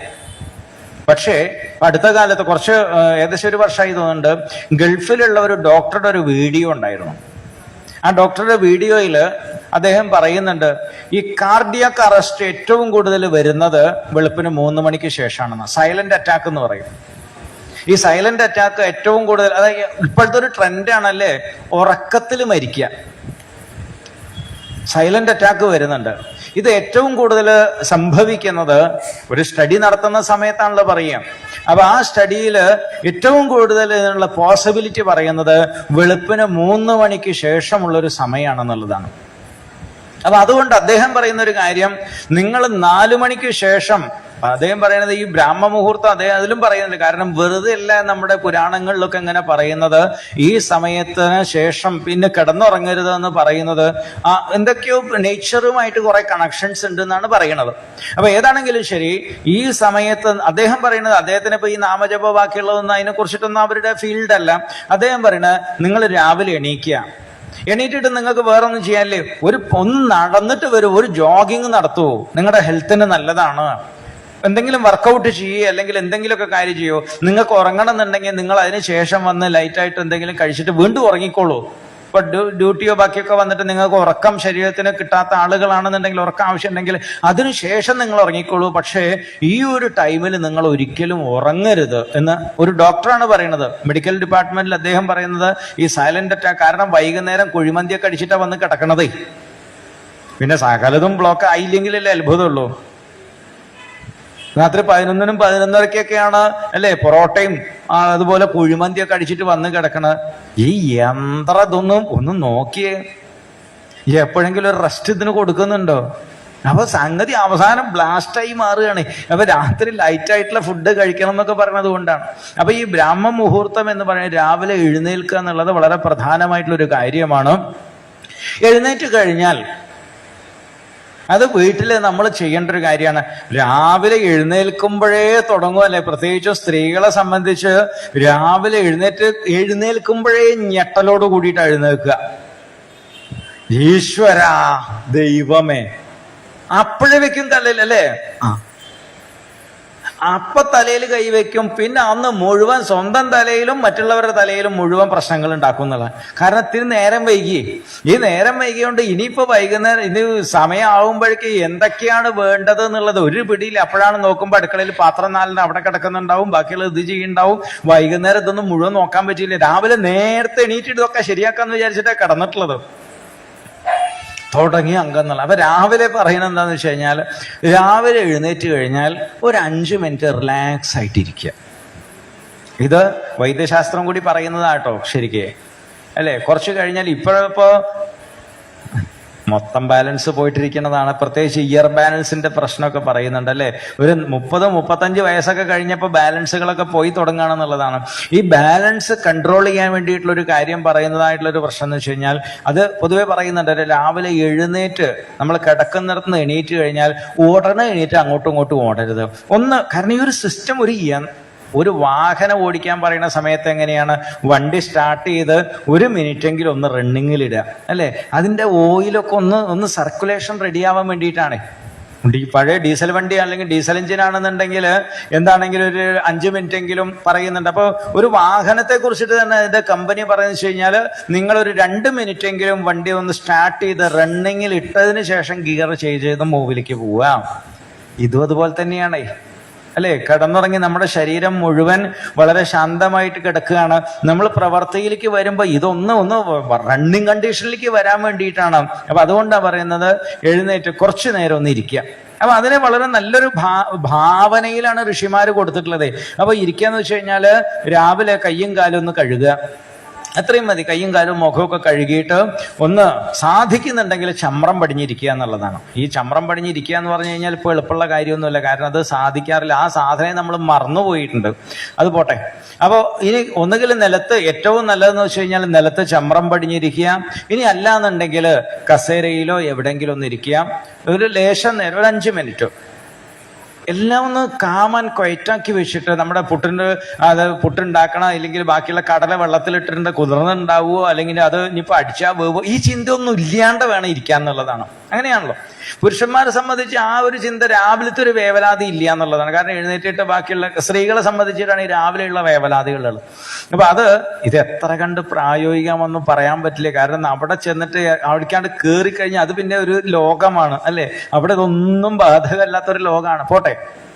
എന്നാലും അങ്ങനെ ഇരുന്ന കുറച്ചു നേരം കയ്യൊക്കെ മടിയിൽ വെച്ച് ശാന്തമായിട്ടൊരു 5 മിനിറ്റെങ്കിലും ഒന്ന് ഇരിക്കുക. നമ്മുടെ ഒരു സിസ്റ്റം ഒന്ന് നോർമൽ ആവാൻ വേണ്ടിയിട്ട് അതിൽ നമുക്കൊരു സ്വരൂപത്തെ ധ്യാനിക്കാനൊക്കെ പറയും. എന്താണെങ്കിലും ഭഗവാൻ അങ്ങനെ ധ്യാനിക്കുന്നു. ആ രാവിലെ ധ്യാനമൊക്കെ കഴിഞ്ഞതിന് ശേഷം കുറച്ചു നേരം അതിന് ശേഷമാണ് അദ്ദേഹത്തിന്റെ ദിനചര്യകളിലേക്ക്, രാവിലത്തെ കാര്യങ്ങൾ, വല്യപ്പ് തുടങ്ങിയിട്ടുള്ള കാര്യങ്ങളിലേക്കൊക്കെ വരുന്നു. അത് കഴിഞ്ഞിട്ട് കുളി തുടങ്ങിയിട്ടുള്ള കാര്യങ്ങളുണ്ട്. ഈ കുളിയൊക്കെ കഴിഞ്ഞതിന് ശേഷം ദിവസവും ഭഗവാൻ സന്ധ്യാവന്ദനം ചെയ്യുന്നുള്ളതാണ്. സന്ധ്യാവന്ദനം എന്ന് പറഞ്ഞു കഴിഞ്ഞാൽ ഗുരുകുലത്തുനിന്ന് ഉപദേശങ്ങളും മന്ത്രോപദേശങ്ങളൊക്കെ കിട്ടിയിട്ടുണ്ട്. രാവിലെ ഈ നമ്മുടെ സമൂഹത്തിലുള്ള ഏറ്റവും വലിയൊരു പ്രശ്നം എന്താണെന്ന് വെച്ച് കഴിഞ്ഞാൽ നമ്മൾ ഈ പുരുഷന്മാരുടെ വിചാരം ഇതൊന്നും ഞങ്ങൾക്ക് ആവശ്യമില്ല എന്നുള്ളതാണ്. ഇപ്പൊ ചിലടത്ത് പറയാറുണ്ട്, അമ്പലത്തിൽ പരിപാടിയൊക്കെ ഉണ്ട്, അമ്പലത്തിൽ പോയോ? ഇല്ല, അവള് പോയിട്ടുണ്ടേ, അവളെ പറഞ്ഞു വെച്ചിട്ടുണ്ട്, കുഴപ്പമില്ല, അവൾക്കുള്ളതാണ് ഇതൊക്കെ, എനിക്കിതൊന്നും ആവശ്യമില്ല, ഞാൻ വൈകുന്നേരം ഇന്ന സ്ഥലത്തേക്കാണ് പോണത്, നമുക്ക് അവിടെ വേറെ ഉണ്ടല്ലോ പോകാൻ, അല്ലേ? എവിടെയെന്ന് മനസ്സിലായല്ലോ. അമ്പലത്തിലേക്ക് പോകാൻ അവളും ഇവിടേക്ക് പോകുന്നത് അവനുമായിട്ടുള്ള ഒരു രീതിയാണ് കണക്കാക്കിയിട്ടുള്ളത്. ശാസ്ത്രത്തിൽ പറയണത് എന്താന്ന് വെച്ച് കഴിഞ്ഞാല്, സ്ത്രീകൾ ഈ പുരുഷന്മാർ ചെയ്യുന്ന സത്കർമ്മങ്ങളുടെ എന്ത് നല്ല കാര്യങ്ങൾ ചെയ്തു കഴിഞ്ഞാലും അതിൻ്റെ 1/6 സ്ത്രീകൾക്ക് അവകാശപ്പെട്ടത് അവർക്ക് കിട്ടുമെന്നുള്ളതാണ്. അത് ഏതുപോലെയെന്ന് ചോദിച്ചു കഴിഞ്ഞാൽ, നിങ്ങൾക്ക് ഓർമ്മയുണ്ടാവും, മുമ്പൊക്കെ ഈ ഗ്യാസിന് സബ്സിഡി ഉണ്ടായിരുന്നു, അല്ലെ? ആധാർ കാർഡൊക്കെ ലിങ്ക് ചെയ്തിട്ട് ഗ്യാസിന് സബ്സിഡി കിട്ടിയിരുന്ന ഒരു കാലം ഉണ്ടായിരുന്നു. അപ്പൊ എന്താന്ന് വെച്ച് കഴിഞ്ഞാൽ, നമ്മളിവിടെ കൊടുക്കുമ്പോൾ ഗ്യാസിന് മുഴുവൻ പൈസ കൊടുക്കും, ബാക്കി അക്കൗണ്ടിലേക്ക് വരും എന്നുള്ളതാണ്, അല്ലേ? അങ്ങനെയല്ലേ ഉണ്ടായിരുന്നത്? അതവിടെ ലിങ്ക് ആയതുകൊണ്ട് അക്കൗണ്ടിലേക്ക് വരും എന്നുള്ളതാണ്, ആ കാശ് നമുക്ക് തിരിച്ചു കിട്ടും. അപ്പൊ ഇതുപോലെ പുരുഷന്മാർ ചെയ്യുന്നതായിട്ടുള്ള എന്ത് നല്ല പ്രവൃത്തികൾ ചെയ്തു കഴിഞ്ഞാലും അതിൻ്റെ 1/6 സ്ത്രീകൾക്ക് ഭാര്യയ്ക്ക് അവകാശപ്പെട്ടതാണെന്നാണ് പറയുന്നത്. അതാരും സുഖിപ്പിക്കാൻ വേണ്ടി പറഞ്ഞല്ലോ കേട്ടോ, ശാസ്ത്രത്തിൽ പറയുന്ന കാര്യം പറയണം. അതിന് കാരണം എന്താന്ന് ചോദിച്ചു കഴിഞ്ഞാൽ, അതിന് കാരണം പറയാം. ഇപ്പൊ നമ്മുടെ അമ്പലത്തിൽ ഇവിടെ കാര്യങ്ങൾ നടക്കുന്നു. അപ്പൊ 6 മണിക്ക് ഇപ്പൊ പറഞ്ഞില്ലേ, നാളെ എന്താണെങ്കിലും ഗണപതി ഹോമത്തിന് വരണം എന്നൊക്കെ, വിശേഷമായിട്ട് ഗണേശ ചതുർത്ഥിയാണ്, അപ്പൊ ഗണപതി ഹോമത്തിന് വരണം എന്നൊക്കെ പറഞ്ഞിട്ടുണ്ട്. 2 പേരും കൂടി, ഭാര്യയും ഭർത്താവും കൂടി 6 മണിക്ക് നമുക്ക് പോകണം എന്ന് തീരുമാനിച്ച് അമ്പലത്തിൽ വരുന്നുണ്ടെന്ന് വിചാരിക്കുക. വിചാരിച്ചോളൂ, കുഴപ്പമൊന്നുമില്ല. അപ്പൊ അങ്ങനെ വിചാരിക്കുമ്പോ ഭർത്താവിന് ഏകദേശം 6 മണിക്ക് ഇവിടെ എത്തണം എന്നുണ്ടെങ്കിൽ ഒരു 5:30 എണീറ്റാലും മതി, അല്ലേ? എന്നാൽ തന്നെ 4 പ്രാവശ്യം വിളിക്കേണ്ടി വരും, അത് വേറെ കാര്യം, കാരണം നല്ല എന്നും ശീലമുള്ളത് കൊണ്ടേ. അപ്പൊ ഒരു 5:30 അല്ലെങ്കിൽ 5:15 എണീറ്റാലും മതി. എന്നാൽ ഭാര്യയ്ക്ക് 5 മണിക്ക് എണീറ്റ് കഴിഞ്ഞ കാര്യം നടക്കുമോ? 2 പേരും ഒരുമിച്ച് ഇവിടെ എത്തിയാൽ മതി എന്ന് പറഞ്ഞിട്ട് ഭാര്യയ്ക്കും അതേപോലെ എണീറ്റാൽ മതിയാവോ? ഇല്ല. കാരണം ഭാര്യയ്ക്ക് ഒരു 4:30 എണീക്കേണ്ടി വരും എന്നുള്ളതാണ്. കാരണം വീട്ടിൽ മറ്റു കുറെ കാര്യങ്ങൾ ഉണ്ടാവും, വീട്ടിൽ വേറെ ആരെങ്കിലും, ഇപ്പൊ കുട്ടികളോ അല്ലെങ്കിൽ വേറെ ആരെങ്കിലും ഉണ്ടെങ്കിൽ അവർക്ക് എന്തെങ്കിലുമൊക്കെ റെഡിയാക്കിയിട്ട് മറ്റുള്ള കാര്യങ്ങൾ, ഇപ്പൊ സ്കൂളുള്ള ദിവസമാണെന്നുണ്ടെങ്കിൽ കുട്ടികൾക്ക് ബാക്കിയുള്ള കാര്യങ്ങൾ, അത്യാവശ്യം കാര്യങ്ങൾ ചെയ്ത് ഈ ഭർത്താവ് വന്നിട്ട് കുളിയൊക്കെ കഴിഞ്ഞ് വരുമ്പോഴേക്ക് അദ്ദേഹത്തിന് മേശപ്പുറത്ത് ഒരു ചായയെങ്കിലും ഉണ്ടാക്കി വെച്ചു കൊടുത്തിട്ട് വേണം വരാൻ, അല്ല? ഇത്രയും കാര്യങ്ങൾ ചെയ്തിട്ടാണ് വരിക. അപ്പൊ അതുകൊണ്ട് തന്നെ 2 പേരും 6 മണിക്ക് ഇവിടെ എത്തുന്നുണ്ടെങ്കിൽ കൂടിയിട്ട് ഡ്യൂട്ടി കൂടുതൽ ചെയ്തത് ആരാ? ഭാര്യയാണ്. അപ്പൊ ഈ ഡ്യൂട്ടി കൂടുതൽ ചെയ്തതുകൊണ്ട് തന്നെ ഈ കാർന്നോര് ചെയ്തതായിട്ടുള്ള പുണ്യത്തിന്റെ 1 ഭാര്യയ്ക്ക് കൊടുക്കുന്നതാണ്. തിരിച്ചുള്ള സ്ഥലം ഉണ്ടാവും കേട്ടോ, ചിലടത്ത് അങ്ങനെയുണ്ടാവും. അതായത് ഭാര്യയെ വിളിച്ചോണത്തിൽ ചായ ഉണ്ടാക്കി കൊടുത്തിട്ട്, അല്ല, അങ്ങനത്തെ ഭർത്താക്കന്മാരുള്ള സ്ഥലമുണ്ട്. അവർക്കാണെന്നുണ്ടെങ്കിൽ പുണ്യം തിരിച്ചു കിട്ടും എന്നുള്ളതാണ്. ആരാണോ കൂടുതൽ അധ്വാനിക്കുന്നത് അവർക്ക് കിട്ടും. എല്ലാ സ്ഥലത്തും ഇങ്ങനെ ആയിക്കൊള്ളണമെന്നൊന്നുമില്ല. വീട്ടിൽ ചെന്ന് കഴിഞ്ഞാലല്ലേ പലതും അറിയാൻ പറ്റുള്ളൂ, പുറമേ നടക്കണ മാതിരിയൊന്നുമല്ല. അപ്പൊ അങ്ങനെ ചെയ്യുന്നുണ്ടെങ്കിൽ അവിടെ അങ്ങനെ ആയിരിക്കും അതിന്റെ ഫലം ഉണ്ടാവുക എന്നുള്ളതാണ്. അപ്പൊ അതുകൊണ്ടാണ് ആരാണോ കൂടുതൽ പ്രയത്നിക്കുന്നത് അവരുടെ പുണ്യം 1 ആ ധർമ്മപത്നിക്ക് കിട്ടും എന്നുള്ളതാണ്. പക്ഷെ വേറൊരു കാര്യം എന്താണെന്ന് വെച്ച് കഴിഞ്ഞാൽ, ഭർത്താവ് എന്ത് വേണ്ടാത്ത കാര്യം ചെയ്തു കഴിഞ്ഞാൽ അത് ഇങ്ങോട്ട് വരില്ല എന്നുള്ളതാണ്. ഫിൽട്ടറിംഗ് ആണ്. കാരണം നിങ്ങൾ നിങ്ങളുടെ തോന്നിയാസം കാണിക്കുന്നത്, അതിന് ഞാൻ ഉത്തരവാദിയല്ല. എന്താ അതിന് തെളിവ്? രാമായണത്തിൽ പറയുന്നുണ്ടല്ലേ, രത്നാകരൻ എന്ന് പറഞ്ഞിട്ടുള്ള കാട്ടാളൻ സപ്തർഷിമാരുടെ വാക്ക് കേട്ടിട്ട് പോയിട്ട് അവസാനം ഭാര്യയോട് ചോദിക്കുന്നുണ്ട്, അല്ലേ, നിങ്ങളൊക്കെ പോറ്റാൻ വേണ്ടിയിട്ടല്ലേ ഞാൻ ഈ അക്രമം മുഴുവൻ ചെയ്തത്, അതുകൊണ്ട് ഞാൻ വലിയ മഹാപാപാണത്രേ ചെയ്യണത്, എനിക്കറിയില്ലായിരുന്നു. അപ്പൊ അവര് പറഞ്ഞു, ഞാൻ ഇങ്ങനെയൊക്കെ വലിയ പാപമാണ് ചെയ്യണത്, അപ്പൊ നിങ്ങൾക്ക് വേണ്ടിയിട്ടാണ് ഞാൻ ഈ പാപമൊക്കെ ചെയ്യണത്, അതുകൊണ്ട് നിങ്ങൾ ഇതിന്റെ ഭാഗവാക്കാവില്ല എന്ന് ചോദിക്കുന്നത്. നിങ്ങളോട് ആരാ തോന്നിയാസം കാണിക്കാൻ പറഞ്ഞു? ഞാൻ പറഞ്ഞു എന്ന് ചോദിക്കുന്നത്. നിങ്ങൾക്ക് നല്ല വഴിക്ക് വല്ല കാശുണ്ടാക്കായിരുന്നില്ലേ? അതുകൊണ്ട് ആ പരിപാടി വേണ്ട എന്നുള്ളതാണ്. അത്രേ ഉള്ളൂ. അപ്പോ പുരുഷന്മാർക്ക് എപ്പോഴും നഷ്ടമാണ്. പണ്ടും ജീവിതത്തിലും അങ്ങനെയൊക്കെ തന്നെയാണ്. കഷ്ടപ്പെടാൻ മാത്രമാണ് പാവങ്ങൾക്ക് യോഗമുള്ളത്. ഉള്ളത് വന്നു കഴിഞ്ഞാൽ 1 അങ്ങോട്ട് കൊണ്ടുപോകും എന്നുള്ളതാണ്. അപ്പൊ അതുകൊണ്ട് ദിവസവും മുടങ്ങാണ്ട് പുരുഷന്മാരും ചെയ്യേണ്ടതാണ്. അല്ലാതെ ഭാര്യയെ വിട്ടു എന്ന് പറഞ്ഞാൽ അവിടുന്ന് ഇങ്ങോട്ട് വരില്ല എന്നുള്ളതാണ്. ഇവിടുന്ന് അങ്ങോട്ട് മാത്രമേ പോക്കുള്ളൂ. അപ്പൊ അതുകൊണ്ട് ജീവിതത്തിൽ നമ്മൾ ചെയ്യേണ്ടതാണ് ഈ കാര്യം. അല്ലാതെ പുരുഷന്മാർക്ക് ഇതൊക്കെ ചെയ്തു കഴിഞ്ഞാൽ എന്തോ മോശമാണ് എന്നുള്ള വിചാരം അങ്ങനെയൊന്നുമല്ല. അതൊക്കെ നിങ്ങൾ ചെയ്തു നോക്കുമ്പോ 1-2 ആളുകൾ നമ്മളായിട്ട് പരിചയമുള്ള ആളുകളുണ്ട്. ഒരു സ്ഥലത്ത് എങ്ങനെയാന്ന് വെച്ച് കഴിഞ്ഞാൽ, ഞാൻ കോഴിക്കോട് പോവാറുണ്ട്, അവിടെ ഫാമിലിയായിട്ട് പരിചയമുണ്ട്. അപ്പൊ സാധാരണ നമുക്കറിയാലോ, ആവറേജ് ഒരു നാട്ടിൻപുറത്തുള്ള ഒരു അവസ്ഥ എന്താന്ന് വെച്ച് കഴിഞ്ഞാൽ, ഇവരാണെന്നുണ്ടെങ്കിൽ അവിടെ ഒരു മുക്കം ആ ഭാഗത്തുള്ള മലമ്പ്രദേശത്തുള്ള ആളുകളാണ്.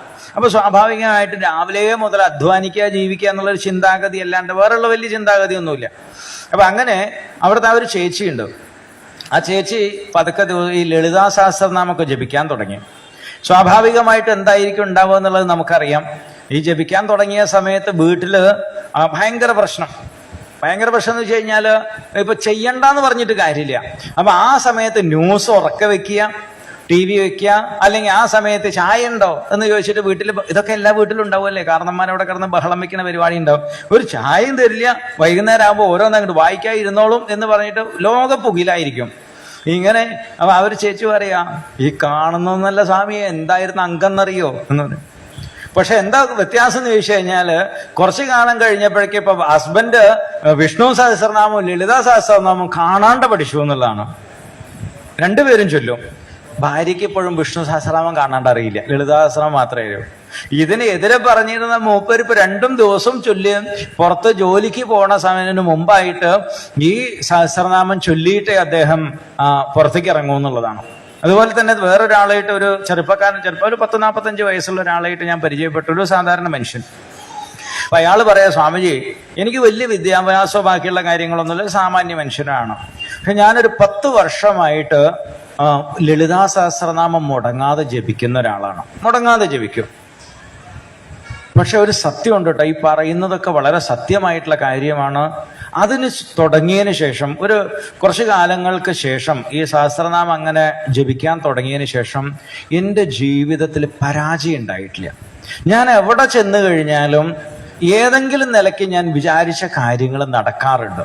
അതിപ്പോ വലിയ സംഭവങ്ങളൊന്നുമല്ല അല്ലേ, നമുക്ക് അത്ര വലിയ ആഗ്രഹങ്ങൾ, എന്നാലും ഞാനൊരു കാര്യത്തിന് പോയി കഴിഞ്ഞാൽ അതിന് ഇന്ന് വരെ തടസ്സം നേരിട്ടിട്ടില്ല. അതുപോലെ എവിടെ ചെന്ന് കഴിഞ്ഞാലും നമുക്കൊരു പ്രത്യേക പരിഗണന ഉണ്ടാവാറുണ്ട്. അപ്പൊ ഈ സഹസ്രനാമൊക്കെ ജപിക്കണോണ്ട് സ്വാമിജി എൻ്റെ ജീവിതത്തിൽ ഞാൻ അനുഭവിച്ചതാട്ടോ, അത് വളരെ സത്യമാണ്.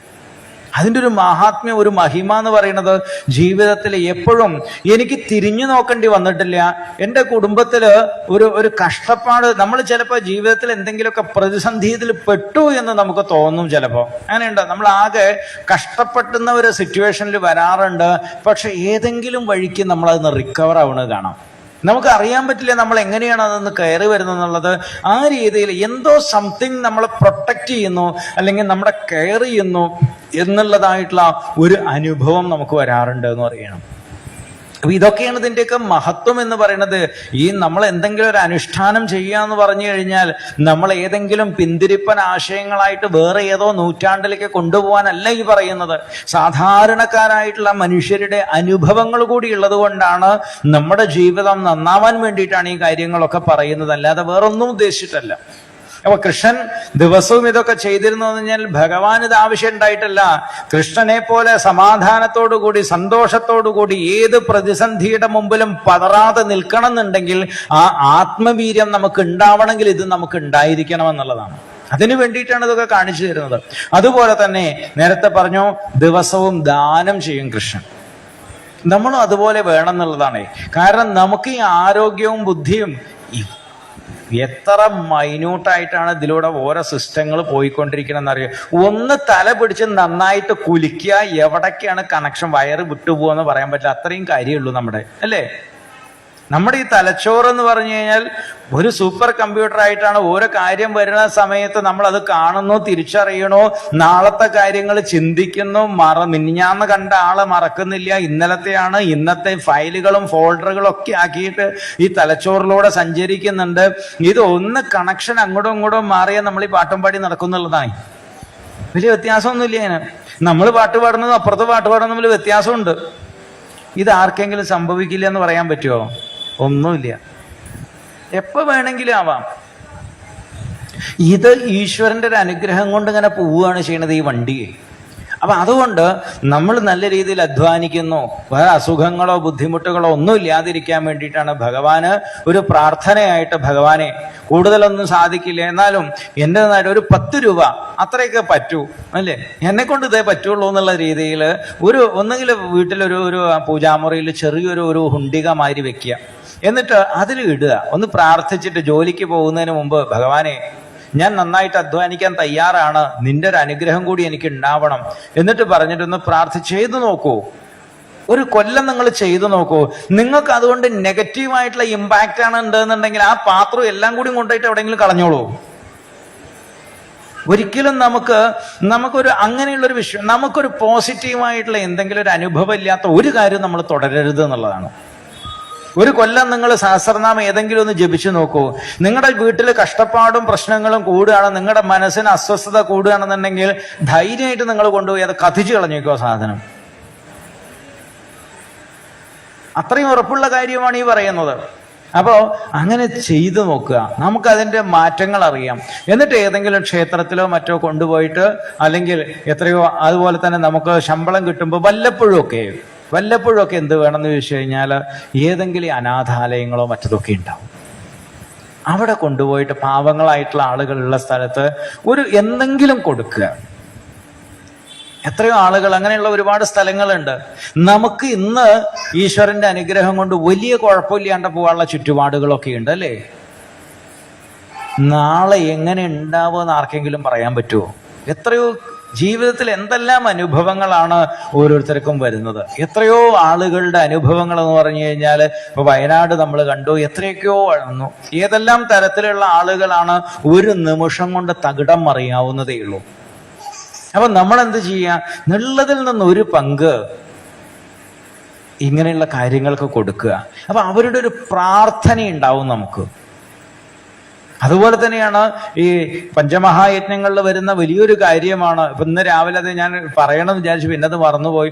ഏറ്റവും വലിയൊരു കാര്യമാണ് ഒരു അമ്മ അവിടെ രാവിലെ പ്രാവുകൾക്ക് അരി കൊണ്ടിട്ട് കൊടുക്കണമുണ്ട് അല്ലേ?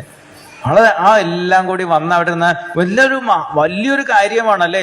ജീവജാലങ്ങൾക്ക് കുറെ പ്രാവുകളൊക്കെ ഉണ്ട്. എന്താണെങ്കിലും നമ്മളെക്കാളും ഭേദാണ്. ഒരു പ്രാവ് ഈ അരി കൊത്തി തിന്നിട്ട് നമ്മളെ ചീത്ത പറഞ്ഞു പോവില്ല. നമ്മളാണ് കല്യാണത്തിന് പോയിട്ട് ഗംഭീരമായിട്ടുള്ള സദ്യയും പായസമൊക്കെ കഴിച്ചു വന്നിട്ട് പായസം ഒന്നുകൂടി നന്നാവായിരുന്നു, സാമ്പാർ അത്ര ശരിയായില്ല കേട്ടോ. ഇത് മുഴുവൻ കാശ് ചെലവാക്കിയിട്ട് അല്ലെ, കാശും അധ്വാനം ഒക്കെ ഉണ്ടായിട്ട് നമുക്ക് പോയിട്ട് കഴിച്ചു വന്നിട്ടാ പറഞ്ഞത് അല്ലേ? മനുഷ്യൻ മാത്രമേ ചെയ്യുള്ളൂ, വേറെ ഒരു ജീവിയും ചെയ്യില്ല. അപ്പൊ അതുകൊണ്ട് ഈ വേനൽക്കാലമൊക്കെ വരുന്ന സമയത്ത് വീട്ടിലോ പറമ്പിലോ ഒക്കെ എന്തെങ്കിലും കുറച്ച് വെള്ളം ഒരു പാത്രത്തിലൊക്കെ വെച്ചു കൊടുക്കുക. എത്ര ജീവികളാണെന്നറിയോ ദാഹിച്ച് പൊരിഞ്ഞിരിക്കുന്ന സമയത്ത് കുറച്ച് വെള്ളം കുടിച്ച് അത് നന്നായി വരട്ടെ എന്ന് പ്രാർത്ഥിക്കുള്ളൂ. ഇവന് നല്ലത് ജീവിതത്തിൽ ഇനിയും ചെയ്യാൻ തോന്നട്ടെ എന്ന് പറഞ്ഞിട്ട് പ്രാർത്ഥനയുണ്ടാവും. അതുപോലെ ഈ പക്ഷികൾക്കൊക്കെ എന്തെങ്കിലുമൊക്കെ ഭക്ഷണം കൊടുക്കുക. അത് ഏറ്റവും നല്ല പിതൃക്ക് ദോഷമൊക്കെ മാറുന്നതിന് ഏറ്റവും നല്ല കാര്യമാണ്. ഭക്ഷണം പാചകം ചെയ്തതിന് ശേഷം ഇപ്പൊ ചോറ് വെക്കുക, ഇനിയിപ്പോ വലിയ ഡെക്കറേഷൻ ഒന്നും വേണ്ട. ചോറ് വെച്ച് കഴിഞ്ഞിട്ട് കുറച്ച് ചോറ് എടുത്തിട്ട് ഒരു പിടി ചോറ് ഒരു ഇലയിലെടുത്ത് കുറച്ച് പുറത്ത് കൊണ്ടുവച്ച് കൊടുക്കുക. നമ്മൾ കഴിക്കുന്നതിന് മുമ്പ് പിതൃക്കള് അല്ലെങ്കിൽ എന്തെങ്കിലും ജീവികൾ വന്ന് കഴിച്ചോട്ടെ, ഒരു ഇലയിൽ ഒരു പിടി എടുത്തിട്ട് അത് അവിടെ ഒരു പുറത്ത് ഒരു വൃത്തിയുള്ള ഒരു ഭാഗത്ത് എവിടെങ്കിലും നമ്മുടെ എന്തെങ്കിലും മതിലിന്റെ മുകളിൽ എവിടെങ്കിലും വെച്ചു കൊടുക്കുക. ഒരു 4 ദിവസമൊക്കെ വെച്ചു കൊടുത്തപ്പോ കാക്ക വരും, അണ്ണാൻ വരും, എത്ര ജീവികൾ വന്ന് കഴിക്കുന്നറിയോ അല്ലേ? എത്ര ജീവികളുടെ വയറ് നിറയും. ഒരു യജ്ഞമാണത് നമ്മൾ ചെയ്യുന്ന. നമ്മൾ വേണ്ടിയിട്ട് മാത്രമല്ല. അപ്പൊ പിന്നെ നമ്മൾ ഭക്ഷണം ബാക്കി വന്നിട്ട് കൊടുക്കണം, അത് നമ്മൾ എച്ചിലാണ് കൊടുക്കുന്നത്. എച്ചില് കൊടുക്കുന്നതും നമ്മൾ ശുദ്ധമായിട്ട് കൊടുക്കുന്നതും തമ്മിൽ വ്യത്യാസം. ശുദ്ധമായിട്ട് നമ്മൾ ആദ്യം കൊടുക്കുമ്പോൾ അത് യജ്ഞമായിട്ട് മാറും, മറ്റത് എച്ചില് കൊടുക്കുകയാണ്. അപ്പൊ നമ്മളൊരു സ്ഥലത്ത് പോയിട്ട് നല്ല വിശപ്പുണ്ട്, വിശപ്പ് മാറാൻ ഭക്ഷണം കഴിച്ചാൽ മതി. ആരെങ്കിലും കഴിച്ചതിന്റെ ബാക്കി നമുക്ക് തരുന്നത് നല്ല ഭക്ഷണം തരുന്നത് തമ്മിൽ വ്യത്യാസമില്ലേ? അതുപോലെ തന്നെയാണ്. അപ്പൊ ഇതൊക്കെ ചെയ്തു കഴിഞ്ഞാൽ പിതൃ ദോഷങ്ങളൊക്കെ മാറാനുള്ള ഏറ്റവും വലിയ കാര്യമാണ്. ഇതൊക്കെ നമ്മുടെ കുടുംബത്തിൽ നമ്മൾ ചെയ്തു നോക്കൂ, നമ്മുടെ ജീവിതത്തിൽ തന്നെ മാറ്റങ്ങൾ ഉണ്ടാവും എന്നുള്ളതാണ്. ഇതാണ് കൃഷ്ണന്റെ കാര്യങ്ങൾ പറയുന്നത്. പിന്നെയാണ് ജോലിക്ക് പോകുന്നതും തുടങ്ങിയിട്ടുള്ള കാര്യങ്ങളൊക്കെ. അപ്പൊ ഭഗവാന്റെ ഗൃഹസ്ഥാശ്രമം എന്ന് പറഞ്ഞു കഴിഞ്ഞാൽ എന്തിനാണ് കൃഷ്ണൻ എത്ര മണിക്ക് എണീറ്റിട്ട് കിഴക്കോട്ട് തിരിഞ്ഞിരിക്കുകയാണോ പടിഞ്ഞാട്ട് തിരിഞ്ഞിരിക്കുകയാണോ എന്നുള്ളത് എന്തിനാ ഇവിടെ പറയണമെന്ന് ചോദിച്ചു കഴിഞ്ഞാൽ നമ്മുടെ ജീവിതത്തിൽ ഇതിനൊക്കെ പ്രസക്തി ഉണ്ട് എന്നുള്ളത് കൊണ്ടാണ് പറയണത്. ഏതാണെങ്കിലും ശരി, ഇന്നത്തെ ഭാഗം നമുക്ക് ഈ ഭഗവാന്റെ ദിനചര്യയോട് കൂടിയിട്ട് അത് നമ്മുടെ ജീവിതത്തിൽ എന്തെങ്കിലുമൊക്കെ മാറ്റങ്ങൾ കൊണ്ടുവരാൻ നല്ലതാണ് എന്നുള്ളത് പറഞ്ഞുകൊണ്ട് നമുക്ക് ഇന്നത്തെ ഈ ഭാഗം ഇവിടെ സമർപ്പിക്കാം. നാളെ നമ്മുടെ ഈ പരിപാടിയുടെ ഭാഗമായിട്ടുള്ള നമ്മുടെ ഭാഗവത പാരായണം നാളെ ഉച്ചയോടുകൂടി നമുക്ക് സമാപിക്കും. നാളെ 7ാമത്തെ ദിവസമാണ്. അപ്പൊ ഉച്ചയോട് കൂടിയിട്ട് നമുക്കിത് പൂർണ്ണമാവും എന്നുള്ളതാണ്. നാളെ വൈകുന്നേരം ഈ പ്രഭാഷണം ഉണ്ടാവില്ല. നാളെ അവിടുത്തെ കാര്യങ്ങൾ മാത്രമേ ഉണ്ടാവുള്ളൂ. കായേന വാചാ മനസേന്ദ്രിയേർവാ ബുദ്ധ്യാത്മനാ വാ പ്രകൃതേ സ്വഭാവാത് കരോമി യദ്യത് സകലം പരസ്മൈ നാരായണായേതി സമർപ്പയാമി. എല്ലാവർക്കും എല്ലാ അനുഗ്രഹങ്ങളും ഉണ്ടാവട്ടെ. നാളെ ഗണേശ ചതുർത്ഥിയാണ്. ഗണേശ ഭഗവാന്റെ അനുഗ്രഹവും എല്ലാവർക്കും ഉണ്ടാവട്ടെ. നിങ്ങളുടെ ജീവിതത്തിലെ എല്ലാ ദുഃഖങ്ങളും ക്ലേശങ്ങളൊക്കെ മാറി ജീവിതത്തിൽ എല്ലാവിധ ശ്രേയസ്സും ഉണ്ടാവട്ടെ. അതിന് ഭഗവാൻ സാക്ഷാൽ ദേവസേനാപതിയായിട്ടുള്ള സുബ്രഹ്മണ്യ സ്വാമിയുടെ അനുഗ്രഹം നിങ്ങൾക്ക് എല്ലാവർക്കും ഉണ്ടാവട്ടെ എന്ന് പ്രാർത്ഥിക്കുന്നു. ഹരിയും.